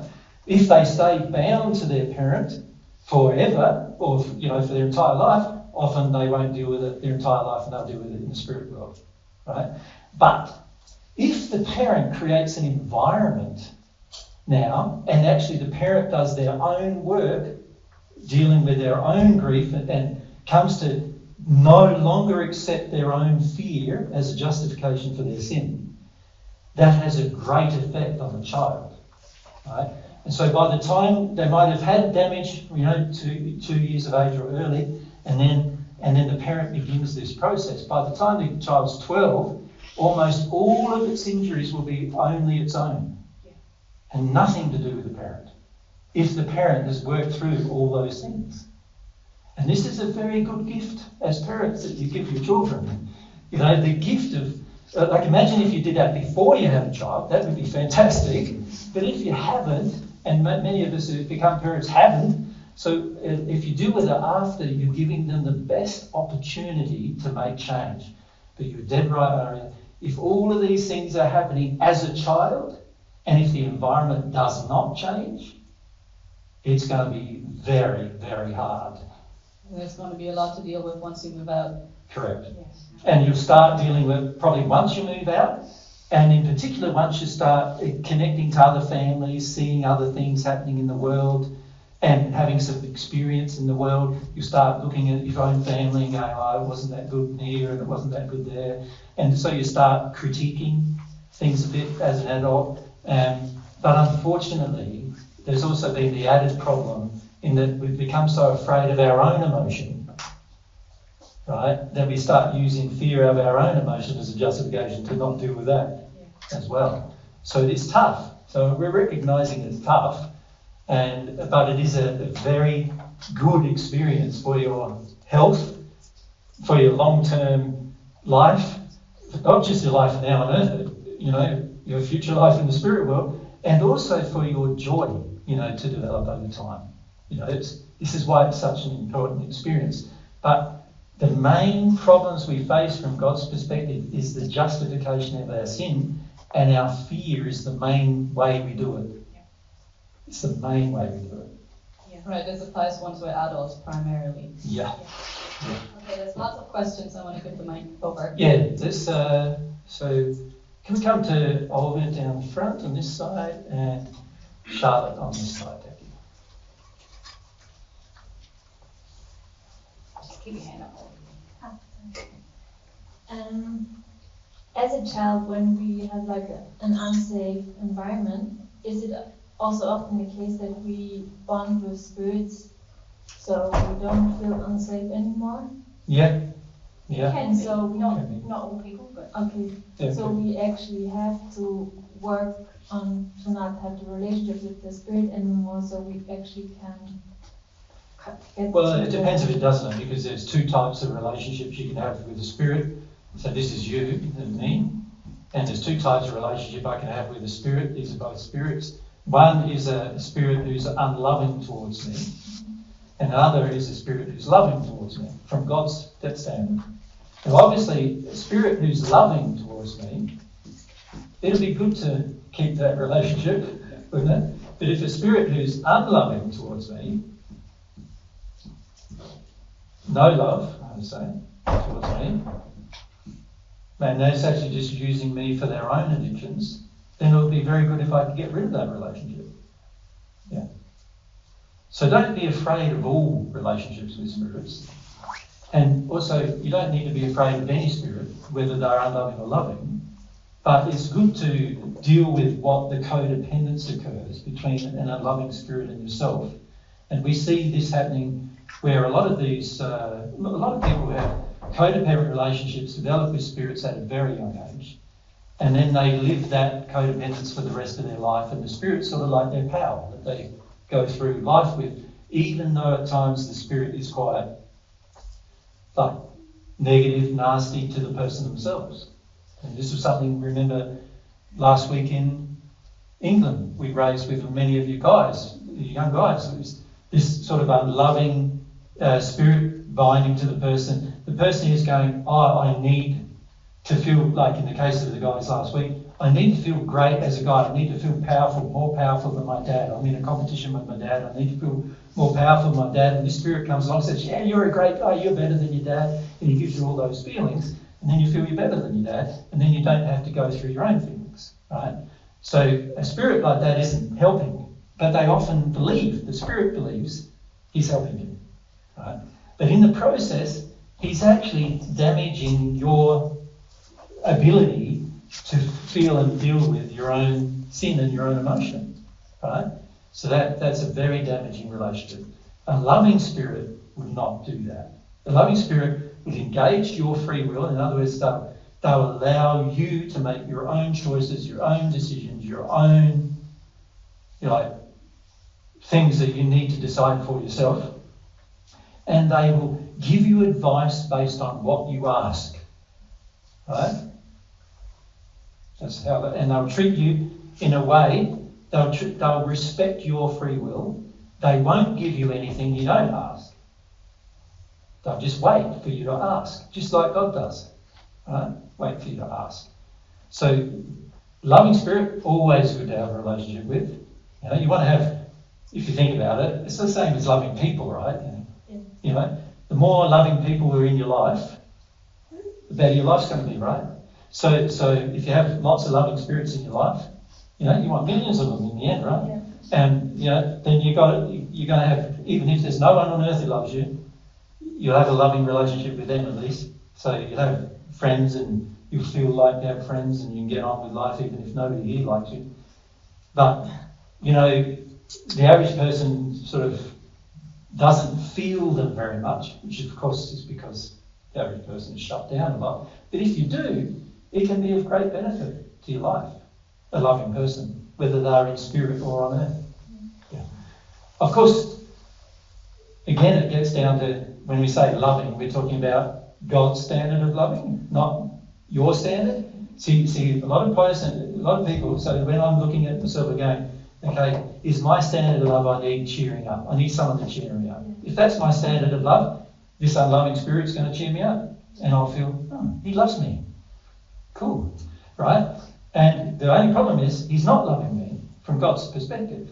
He's actually stopping me from feeling some emotion that I need to feel so that I can feel cheered up all the time, rather than needing somebody to cheer me up. If the spirit is going, if you're feeling a bit low, you know, unworthy, and he says, no, you're worthy, you're worthy, you're worthy. You know, if you're feeling a bit sexually dirty, and he says, no, you're sexually great, like, I think you're hot, you know, and this kind of stuff, and he's cheering you up in all of these ways, can you see that's going to cause you to feel like you're loved? If that's your definition of love, you'll feel like you're loved, but from God's point of view, you're being harmed, right? Which is not love, right? So this is the problem most of us face, is that our definition of love, which has been distorted by what happened, but also has been distorted by the level of sin we've engaged in our own life, that definition of love then causes me to be more attracted to the spirit who is actually harming me, but I feel they're helping me. So I'm more attracted to that relationship, to that spirit in a dark place than maybe what I should have done. If we want to make the diagram completely accurate. Right? This spirit, he's pulling me down in my progress by me keeping the addiction with him. You follow me? So the more I do that, the more both of us will travel towards the hills, actually, because we're not in harmony with God's definition of love. And I will have the illusion that I'm being loved in the process. And sometimes in that place, I even think that the person who does love me, this spirit, my guide, saying, hey, Olga, you're just acting in your fear, you know, you can do this thing, or you don't need to listen to that, like, take this opportunity. Sometimes I can think, well, that's a very pressuring. There must be a dark spirit. He's pushing me around. He wants me to feel my fear. Oh. You know, I should have some... so attacked. What was I saying? I should have, you know, that idea that we need time to deal with things, and I want longer time to deal with that kind of thing. Like, so he's saying, yeah, take longer time. He's saying, no, do it sooner. And he's saying, do it longer. And the person who's saying, do it sooner, you go, you're pressuring me. You know, you're pushing me beyond what I'm capable of. This spirit often knows better what you're capable of than you know, right? And he's trying to get you to move to that place, but you're going, no, I can't handle it. I can't handle it. He's saying, yes, you can handle it. And he's going, stop them bossing me around. Right? So it's really like the old cartoons, isn't it? Of like nice angel on one side. The other way, because this is your Nice angel on one side. Blue, red, right? Nice angel on one side, demon on the other, right? Because really he's quite demonic. When I say demonic, quite evil in his attitude. And sort of angel on one side, devil on the other, as the saying goes. And the devil's whispering. And you're going, I think I agree with that one. And this person who's actually for you, you know, trying to help you, you're going, oh, I don't know if I want to go in that direction. He seems to me be a bit bossy, you know, pushing me around and trying to make me do things I don't feel like doing. And, you know, he's asking me to feel some of my fear. I don't like that. You know, that's not loving. He's asking me to feel some of my grief. That's not very pleasant. That's not very loving. You know, and this other one's going, you don't have to feel any of it. I'll help you with everything. We'll have a good relationship. You go, man, they love me. They care about me. And this is the trouble, is that our own measure of what love is frequently very distorted from the childhood experience, right? And also from the sin we personally have engaged in our life. Yeah. So if we work on our sin, we automatically gonna be drawn more to the loving ones. Yes, as you, the more desire you have, not just, you know, a lot of people work on their sin because it's sort of like the law forces you to. That's not what's going to attract these spirits. What's going to attract these loving spirits is you're not only forced to, but now you want to. I want to become a more loving person. I want to be moral. I want to be truthful. I want to give. I want to learn what that's like. All of those things. I want to live by what we talked about last weekend, God's principles. You know, I want them to be a part of my life. I want to live in harmony with them. When you start having desires like that, wow, you know, our spirit friends love that. They're like, great, here, you know, we're here to help. You know. But they are very respectful. The most loving spirits are so respectful of your free will. They will never impose upon you. As soon as, if you think about Jesus' little diagram there, as soon as they're on your shoulder and say, hey, Olga, there's the fear here, and you go, I don't want to look at it, they'll go, okay. Just wait for the next moment. You might be a little bit open, but they're not going to keep at you because they're very, very respectful. They sort of just bow out, right? Yeah. Now who are you listening to? The one who meets your addiction. And then sometimes you get into a really painful place or a terrible place. You think, my life is not working. What's going on? And then they'll come up and go, hey, Olga, there's that fear. And if you go, oh, I don't want to look at that, then they go, okay, I'll step back. Yeah, so obviously the ones you want to have with you are the angels, but the trouble with them is, if we can call them trouble, is that they'll only come when you are meeting or you have things, desires in harmony with God's standard of love, right? And that's where most of us fail, because most of us have desires. You know, remember, desire is like faith. Faith for our future. Desire is desire motivating you for a future. And if your desire is to avoid things, then that's a very corrupt faith, a very corrupt desire.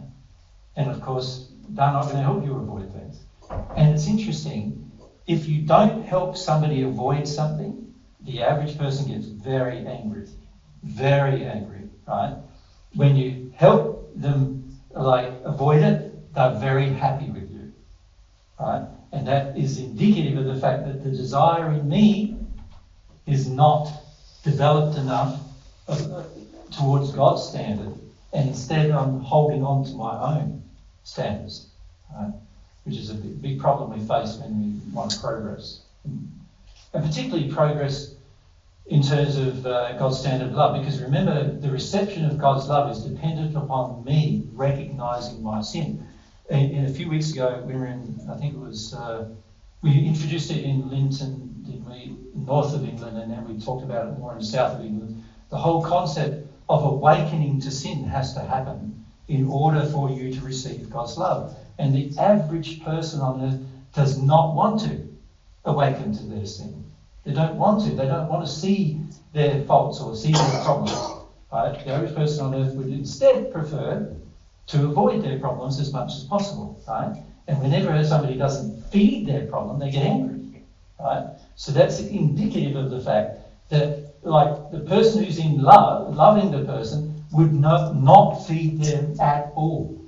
And this is where many people have problems with me, right? Where they're so angry with me about how they think I've treated them, but actually I'm treating them the way God's laws require I treat them under the circumstances of what the sin is, right? And they expect somebody to treat them in a, more, what they see as a more loving manner, right? And this is a big problem we see on earth, and as a result of that big problem, you are attracted to the people.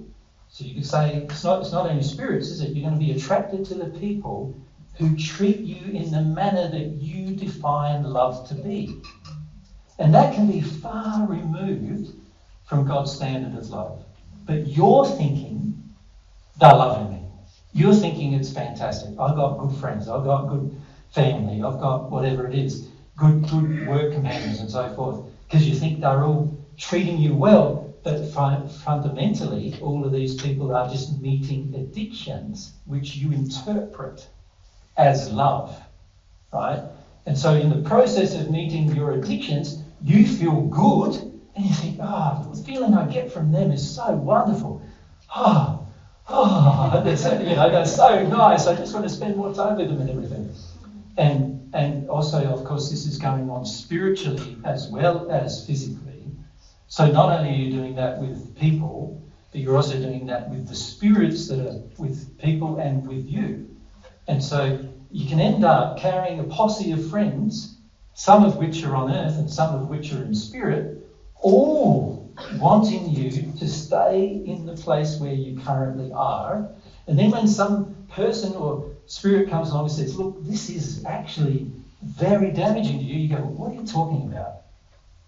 I don't see that. Right?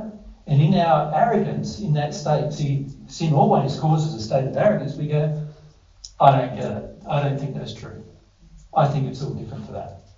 So what we do is we, unfortunately, neglect the opportunities given to actually start to look at ourselves, but also look at who are actually our friends versus who are actually helping us to stay in codependent addiction with them. Right? And it's the codependent addictions that are going to kill your love for God. Yeah? It's going to destroy any relationship you have with God. Codependent addictions with others.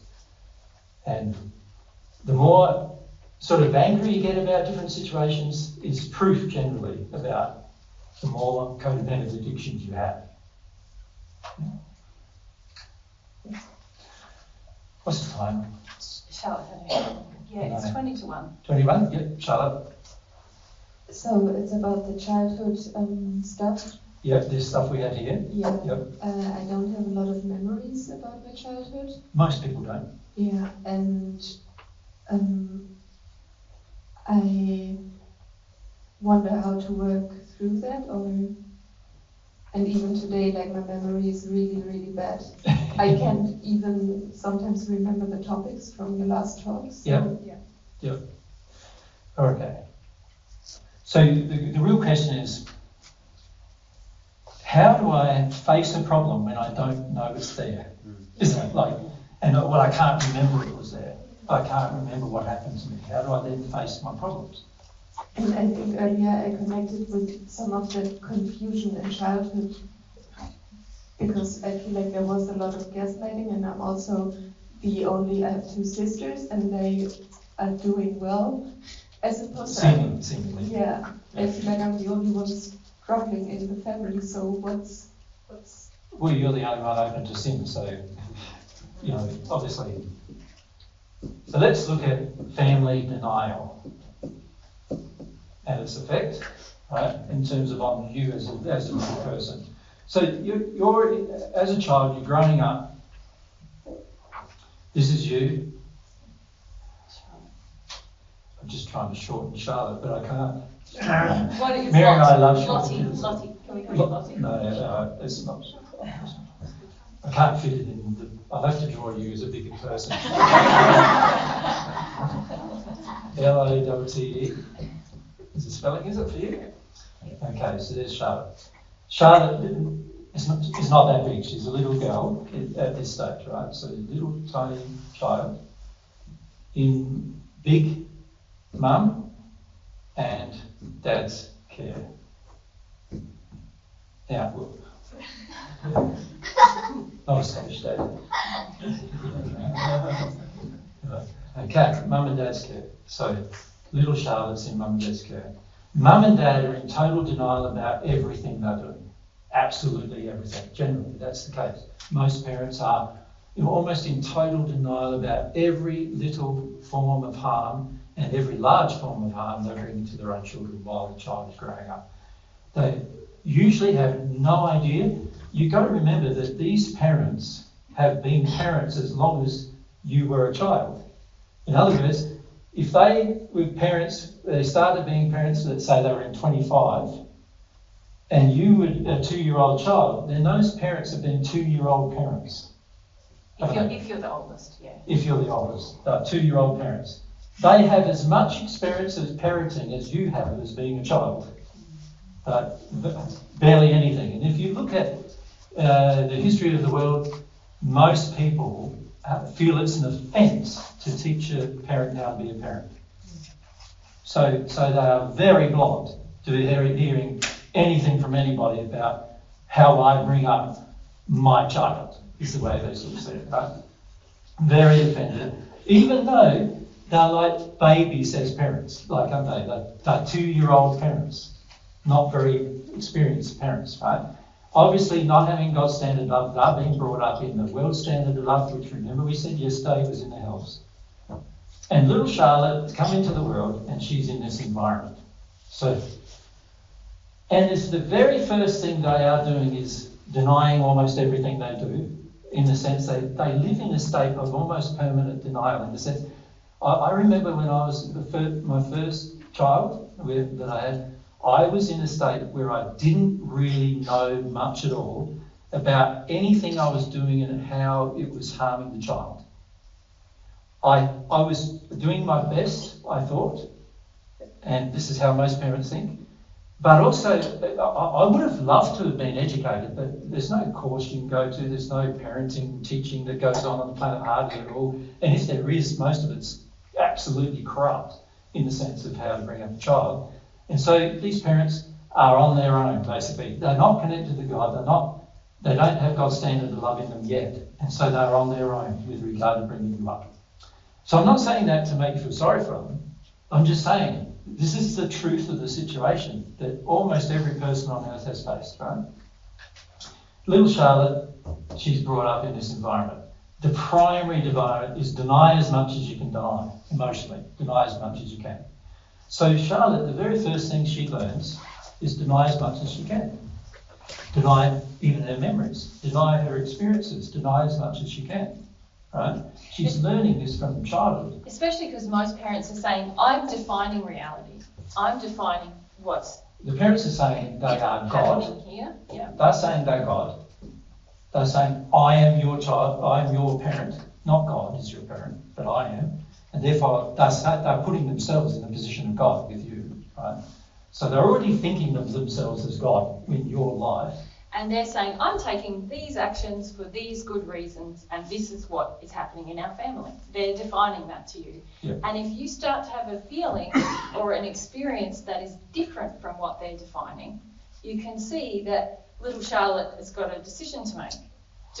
It's a pretty tough decision, isn't it? But she's having to make this decision way before she's even got an intellect to make it. She doesn't even understand she's got to make a decision, but inside of her, she's having to decide, well, do I accept, honour my experience, or do I accept what these big God-like people are saying is happening here? To my experience.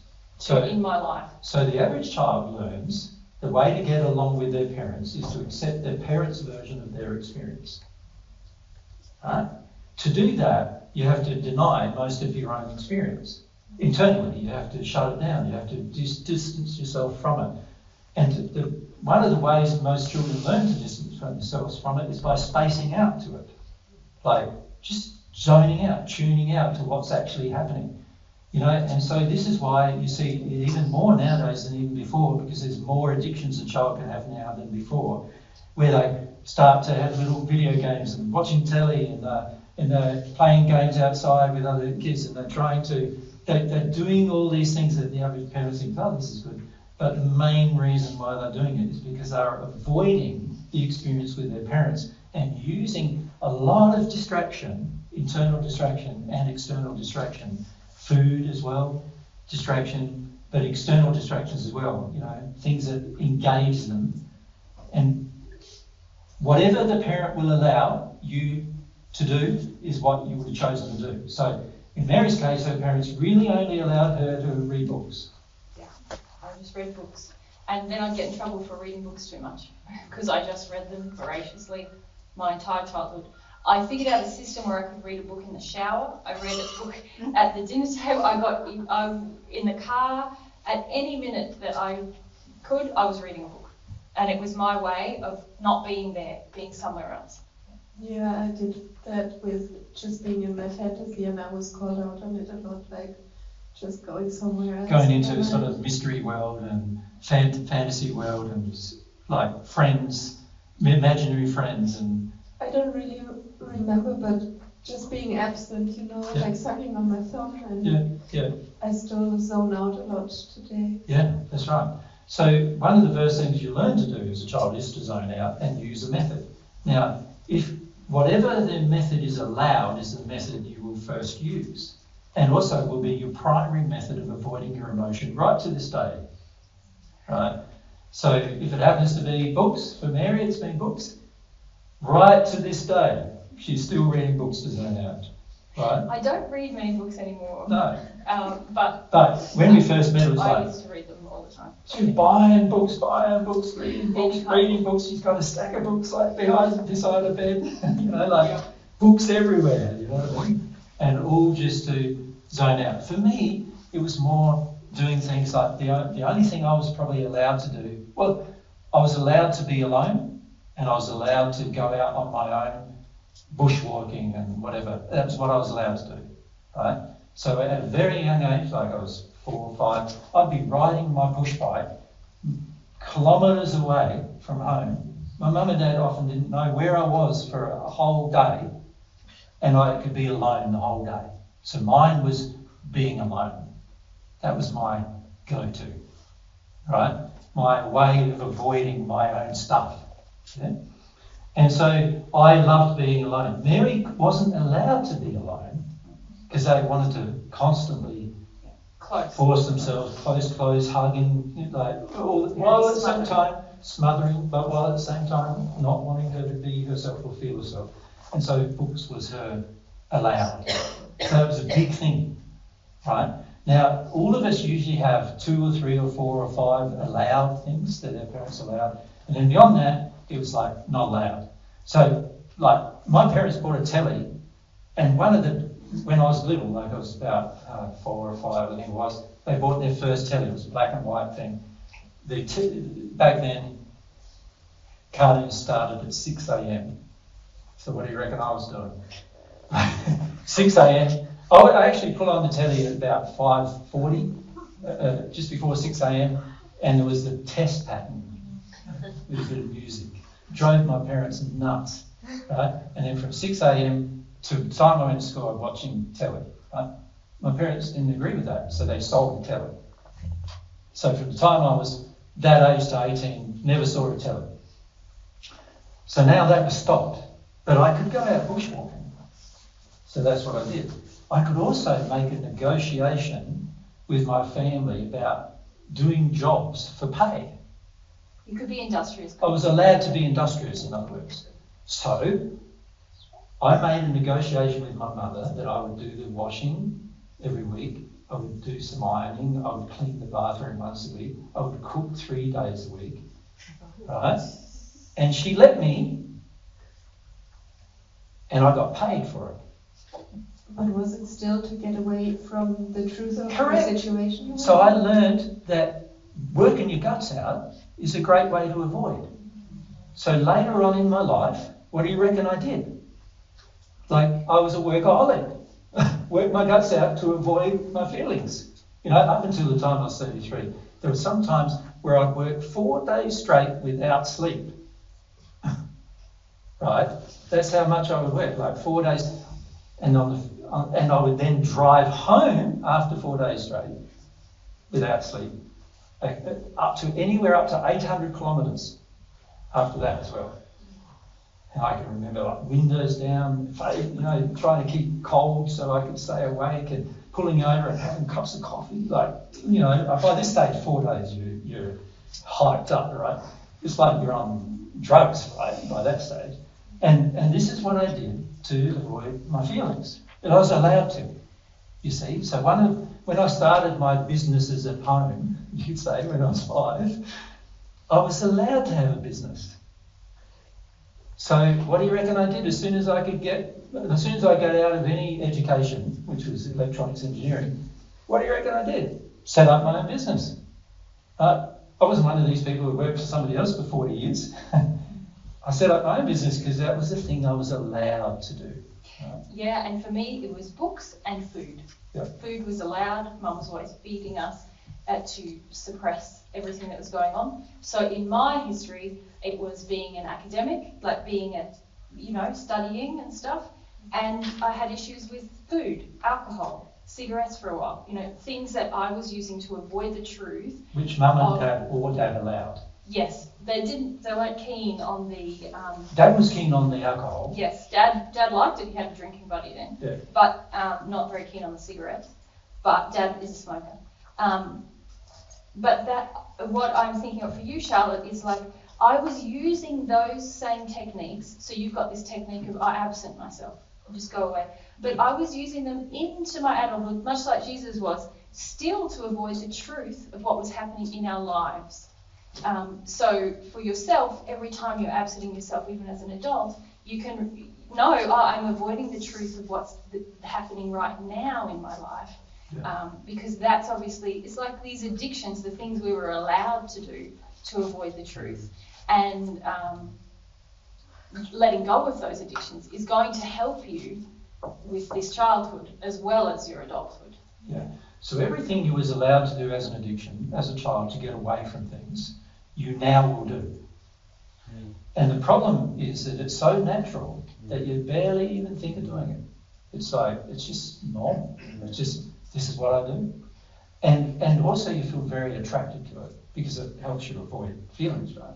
So the question you had is, how do I connect to my memories of my childhood, which are really associated with the feelings of your childhood, right? So to connect to a memory, so if you think of a memory is the sum total of not just thoughts, but it's emotions, experiences, smells, tastes. And the memory is a very interesting thing because it combines all of the experience as a picture and a visceral experience, in the sense that you can almost, if you have memory properly, you can always feel the pain and where it was in your body when you broke your arm, or you can feel everything because it's not just thoughts at this stage. But there's all this stored stuff that's a part of the experience. So let's call your memory your experience, right? Which is really what your memory is. And your experience is made up of your thoughts, your emotions, your sensory, even your senses, like what you saw, what you heard, how you felt, who touched you and when they did. That's all a part of this experience, right? And a lot of our experiences as children are not very pleasant, right? So here we are, we've got this experience. So let's put that down there, which is not what you're not connecting to.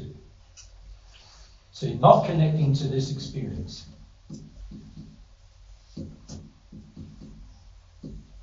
And you can see that if you continue the same methods you used as a child to deny your experience, can you see it's going to be hard?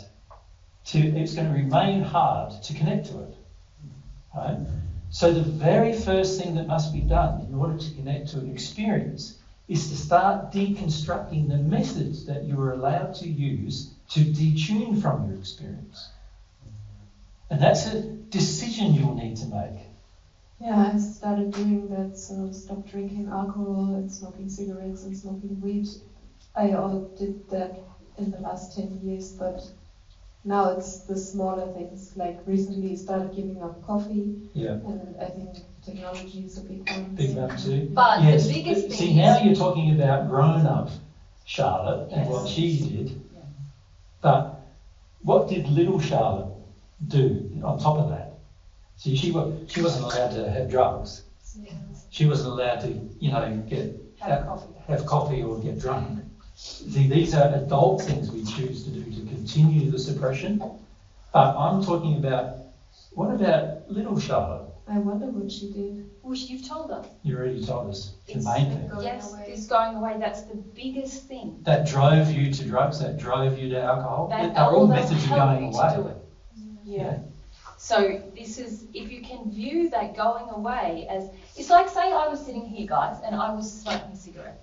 And I was like, yeah, I want to connect to my feelings, and you know, it would be comical, wouldn't it, if I came here and like lit up a cigarette this morning? You'd be like, what is happening?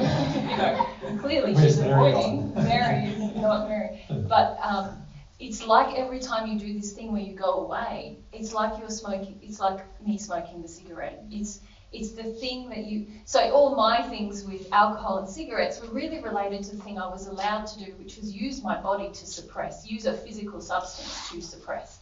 And so all the food. Started with food, of course. It started with food, and I have problems with food. I still seek out food when I want to suppress something sometimes, depending on what that feeling is.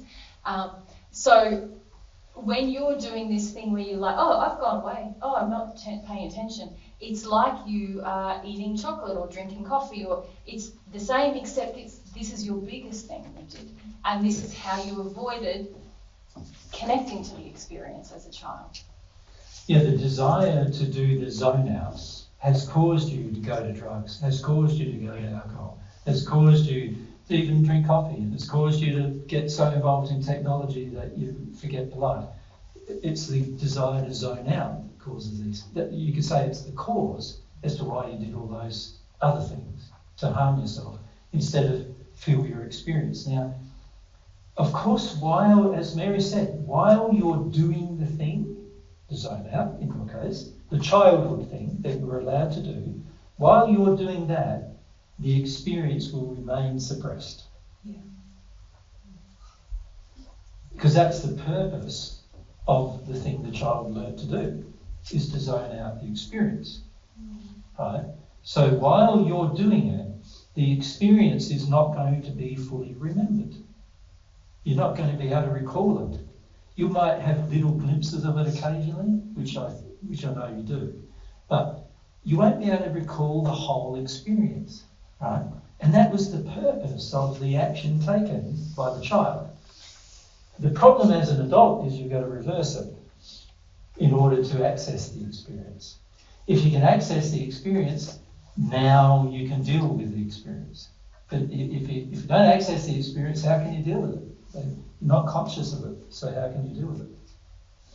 So it's very important not to look at, the adult things are all good to list, like the drinking and the drugs and all that, and the technology and all that are good to list. But they're not the real thing you were allowed to do as a child generally. Although in this generation of children, they are the things, you understand? But for a generation like my generation, there was no such thing as a computer, there was no such thing as a mobile phone, there was no such.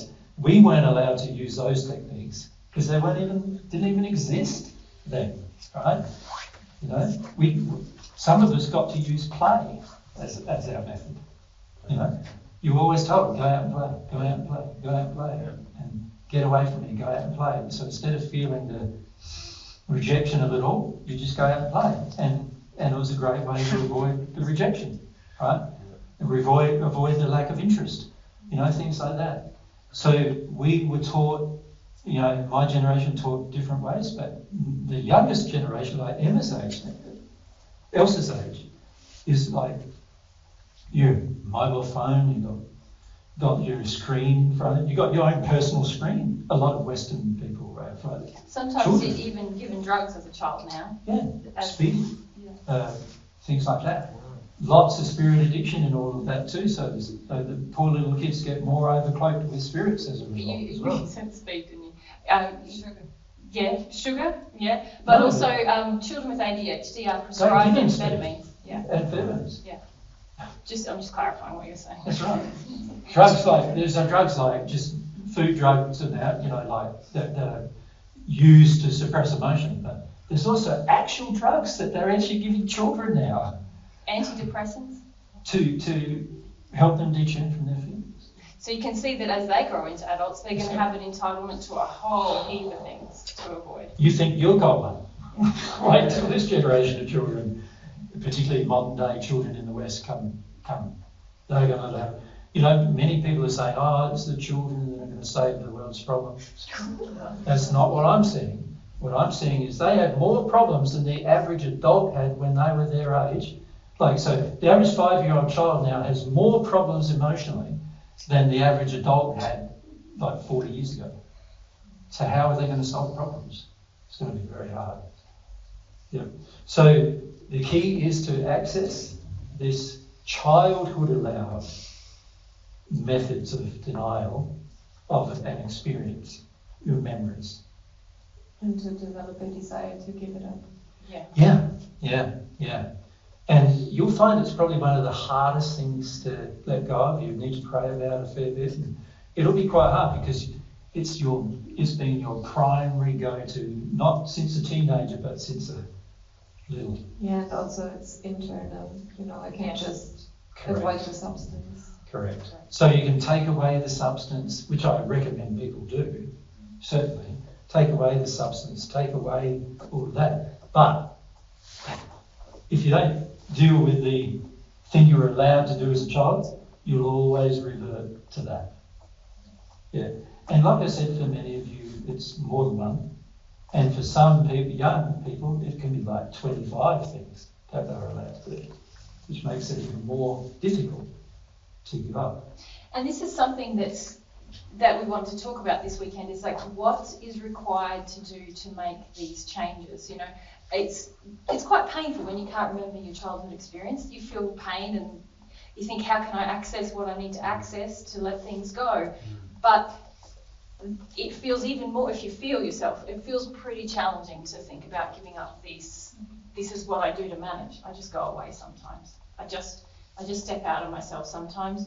It's like we each have these kind of treasured things, if you think about it, in our life that we think, if I don't have that thing, I can't even imagine. And these are the kinds of things that are involved in developing humility, is developing the desire to give those things up. And you can't just do it cold turkey when they're internal like that. You have to have the desire to do it. Otherwise, you'll just do it, But these are the things but you can pray for God's help to help you with the desire, can't you? There's so much help to do it. Good spirits to come and help you to have a desire. Even remind you, you're doing it, what don't you want to do? There you go again. Yeah. Having some. See, most of us get annoyed with that, but it's actually can be quite good. Yeah. Can help a lot. But, all of someone in another place we've been, I was talking to them about this, and they're like, so you're saying there's emotions about emotions. There's emotions I've got to deal with about having my emotions. And there is, all these things that Jesus wrote up before about the things that happened to us in childhood, and then the way that we cope with avoiding those the potential violence and the shutdown and all of those things. They are things that we do have to deal with in order to, get on with releasing our experience. Now, there's one thing more I must say in answer to your question before we break, and that is your faith at the moment is set in such a manner that you actually like to not remember. Right? It troubles you, in the sense of you're going, what am I not remembering? So that sort of troubles you. But then on the other hand, it's sort of the corrupt faith is saying, but what if I remember things that are bad? Like, what am I going to have to do then? Right? So a part of the problem we face in this dynamic is the reason why this child uses the effective technique is because the child also developed within itself a corrupt faith based on its need to use that technique. Do you understand what I mean by that? In order to use a technique, you have to agree with its usage internally. You have to desire its usage internally. It's sort of like little Charlotte, this is terrible. I don't know what's going on. Okay. What is true? I'm just going to step out of myself. And Mum and Dad are okay with that. Yeah, I'm not getting in trouble for doing this. Yeah. Then you develop the faith, this is a good thing to do. This works. This is effective for me. This is good. It works. It gets me away from this bad situation. This works. This is fantastic. This is great. This is going to be what I'll use for the rest of my life. It's fantastic, is what is the internal feeling. So the desire becomes set to continue using it. And remember, However, desire is linked to faith. Desire is a sub-aspect of faith. And so that means that your faith has been corrupted now to the point where you're wanting to use it. So not only is there the thing itself that you use that you're going to have to address, there's also your desire to use it that you're going to have to address. Do you understand the difference? There's the thing you do, which is, in your case, zone out. Then there's your desire to zone out that's going to have to change, as well as the zone out itself. So the difficulty is going to be changing your desire to zone out rather than just stopping the zone out. It's sort of like if I'm a smoker, if you imagine I'm a smoker, I'm smoking a cigarette. Now I can stop the cigarettes, but if I don't address the reason why I needed them, can you see I'm just going to go and find another substitute for the cigarette, maybe candy, sweets, and use that as a way of zoning out, right?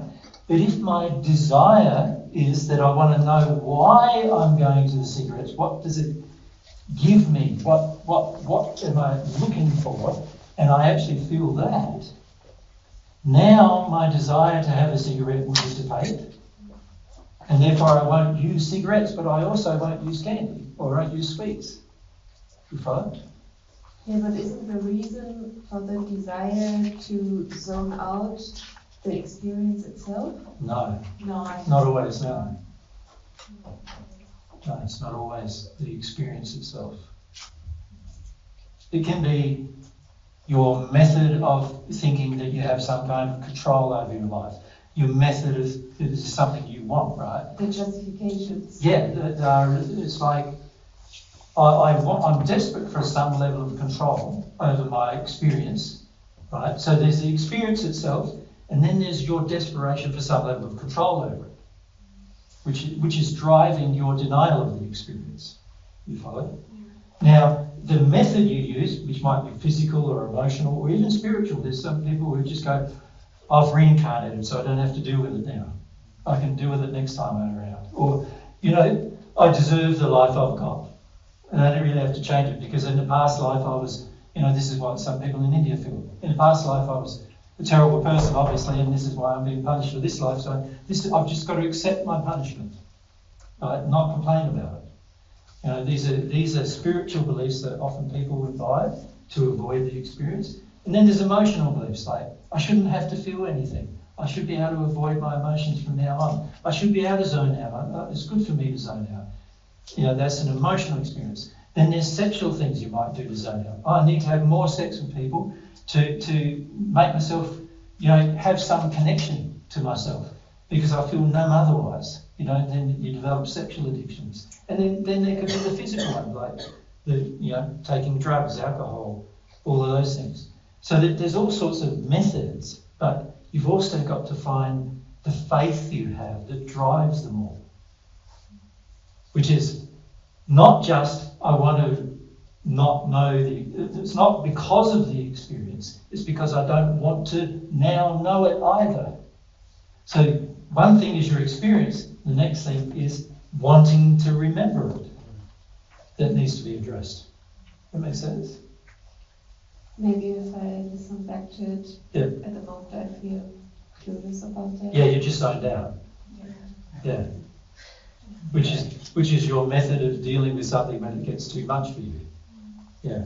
And sort of is, I'm gone, I can't even concentrate anymore on what's being said. Right? Very common method, by the way. It's quite important what we're saying there, that the justification, the faith is like a justification, if you like. It's saying, this is a good thing for my future. Zoning out is a good thing for my future. Now, if I was sitting here smoking a cigarette and saying, Charlotte, I had this experience, so smoking is a good thing for my future. You would say to me, Mary, that's not even logical. Like, you've had an experience and now you're smoking and you're saying that you should smoke forever because of the experience. You would say no. But inside of little Charlotte, she feels like, no, zoning out is the way that I is justified because of this experience. And it's the justification that is an emotion in and of itself is what Jay's trying to help you see. And the experience is painful, and you're feeling that I can't handle that pain, or it's better not knowing that pain for you, is the justification for continuing the zoning out. And that better not knowing the pain emotion is the thing to shift. Then you'll access your experience. Yeah, you're trying to access your experience while that justification of it's better not knowing and zoning out, it doesn't work, does it? You try. Yeah. And of course, when you feel it's better not knowing, then of course you're going to be very attracted to using every addiction you can to not know.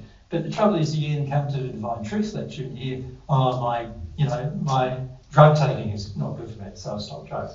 Next Divine Truth lecture, oh, my drinking's not good for me. He even came for coffee and chocolate. I even come for your coffee and your chocolate and your toilet paper and everything. Just emotion. If you haven't had that discussion, you need to listen.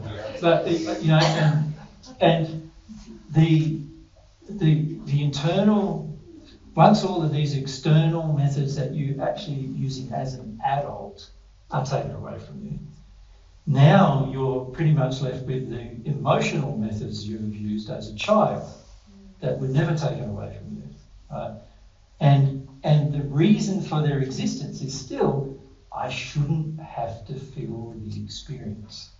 It's good for me to avoid the experience. That's the reason for their existence. So not only are you going to have to take away the addiction, but also the motivation for it to be a reason to avoid the experience has to be gone as well. And my experience is we got really, really angry about that. Yeah, about giving up everybody those things. does. That's why I'm telling you. Because most people, when you come for those things, if you like, come for them, we're not really coming for them. That sounds very scary. But when through your own sincerity, you're confronted with the fact that, I have to give up this precious habit or this justification for not feeling all my pain, that I've been more angry about that than even experiencing some of my pain sometimes, accessing it sometimes. This idea that no, that part of me has to go emotionally if I'm going to keep growing, if I'm going to love, if I'm going to, be my personality. That's quite challenging for everybody. And the reason why it's so challenging is because that's where most of your terror is. And most people want to avoid terror like plague, So the reality is the experience itself is usually nowhere near as bad as the terror you have of it, right? And that's where most of us face our main issue is that we justify, through our terror, we justify avoiding the experience, right? Anyway, it's time to have a dinner time. I should say.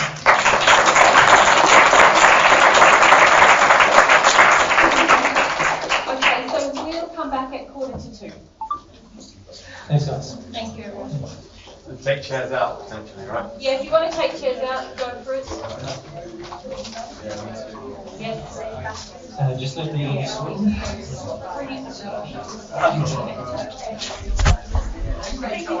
Yeah.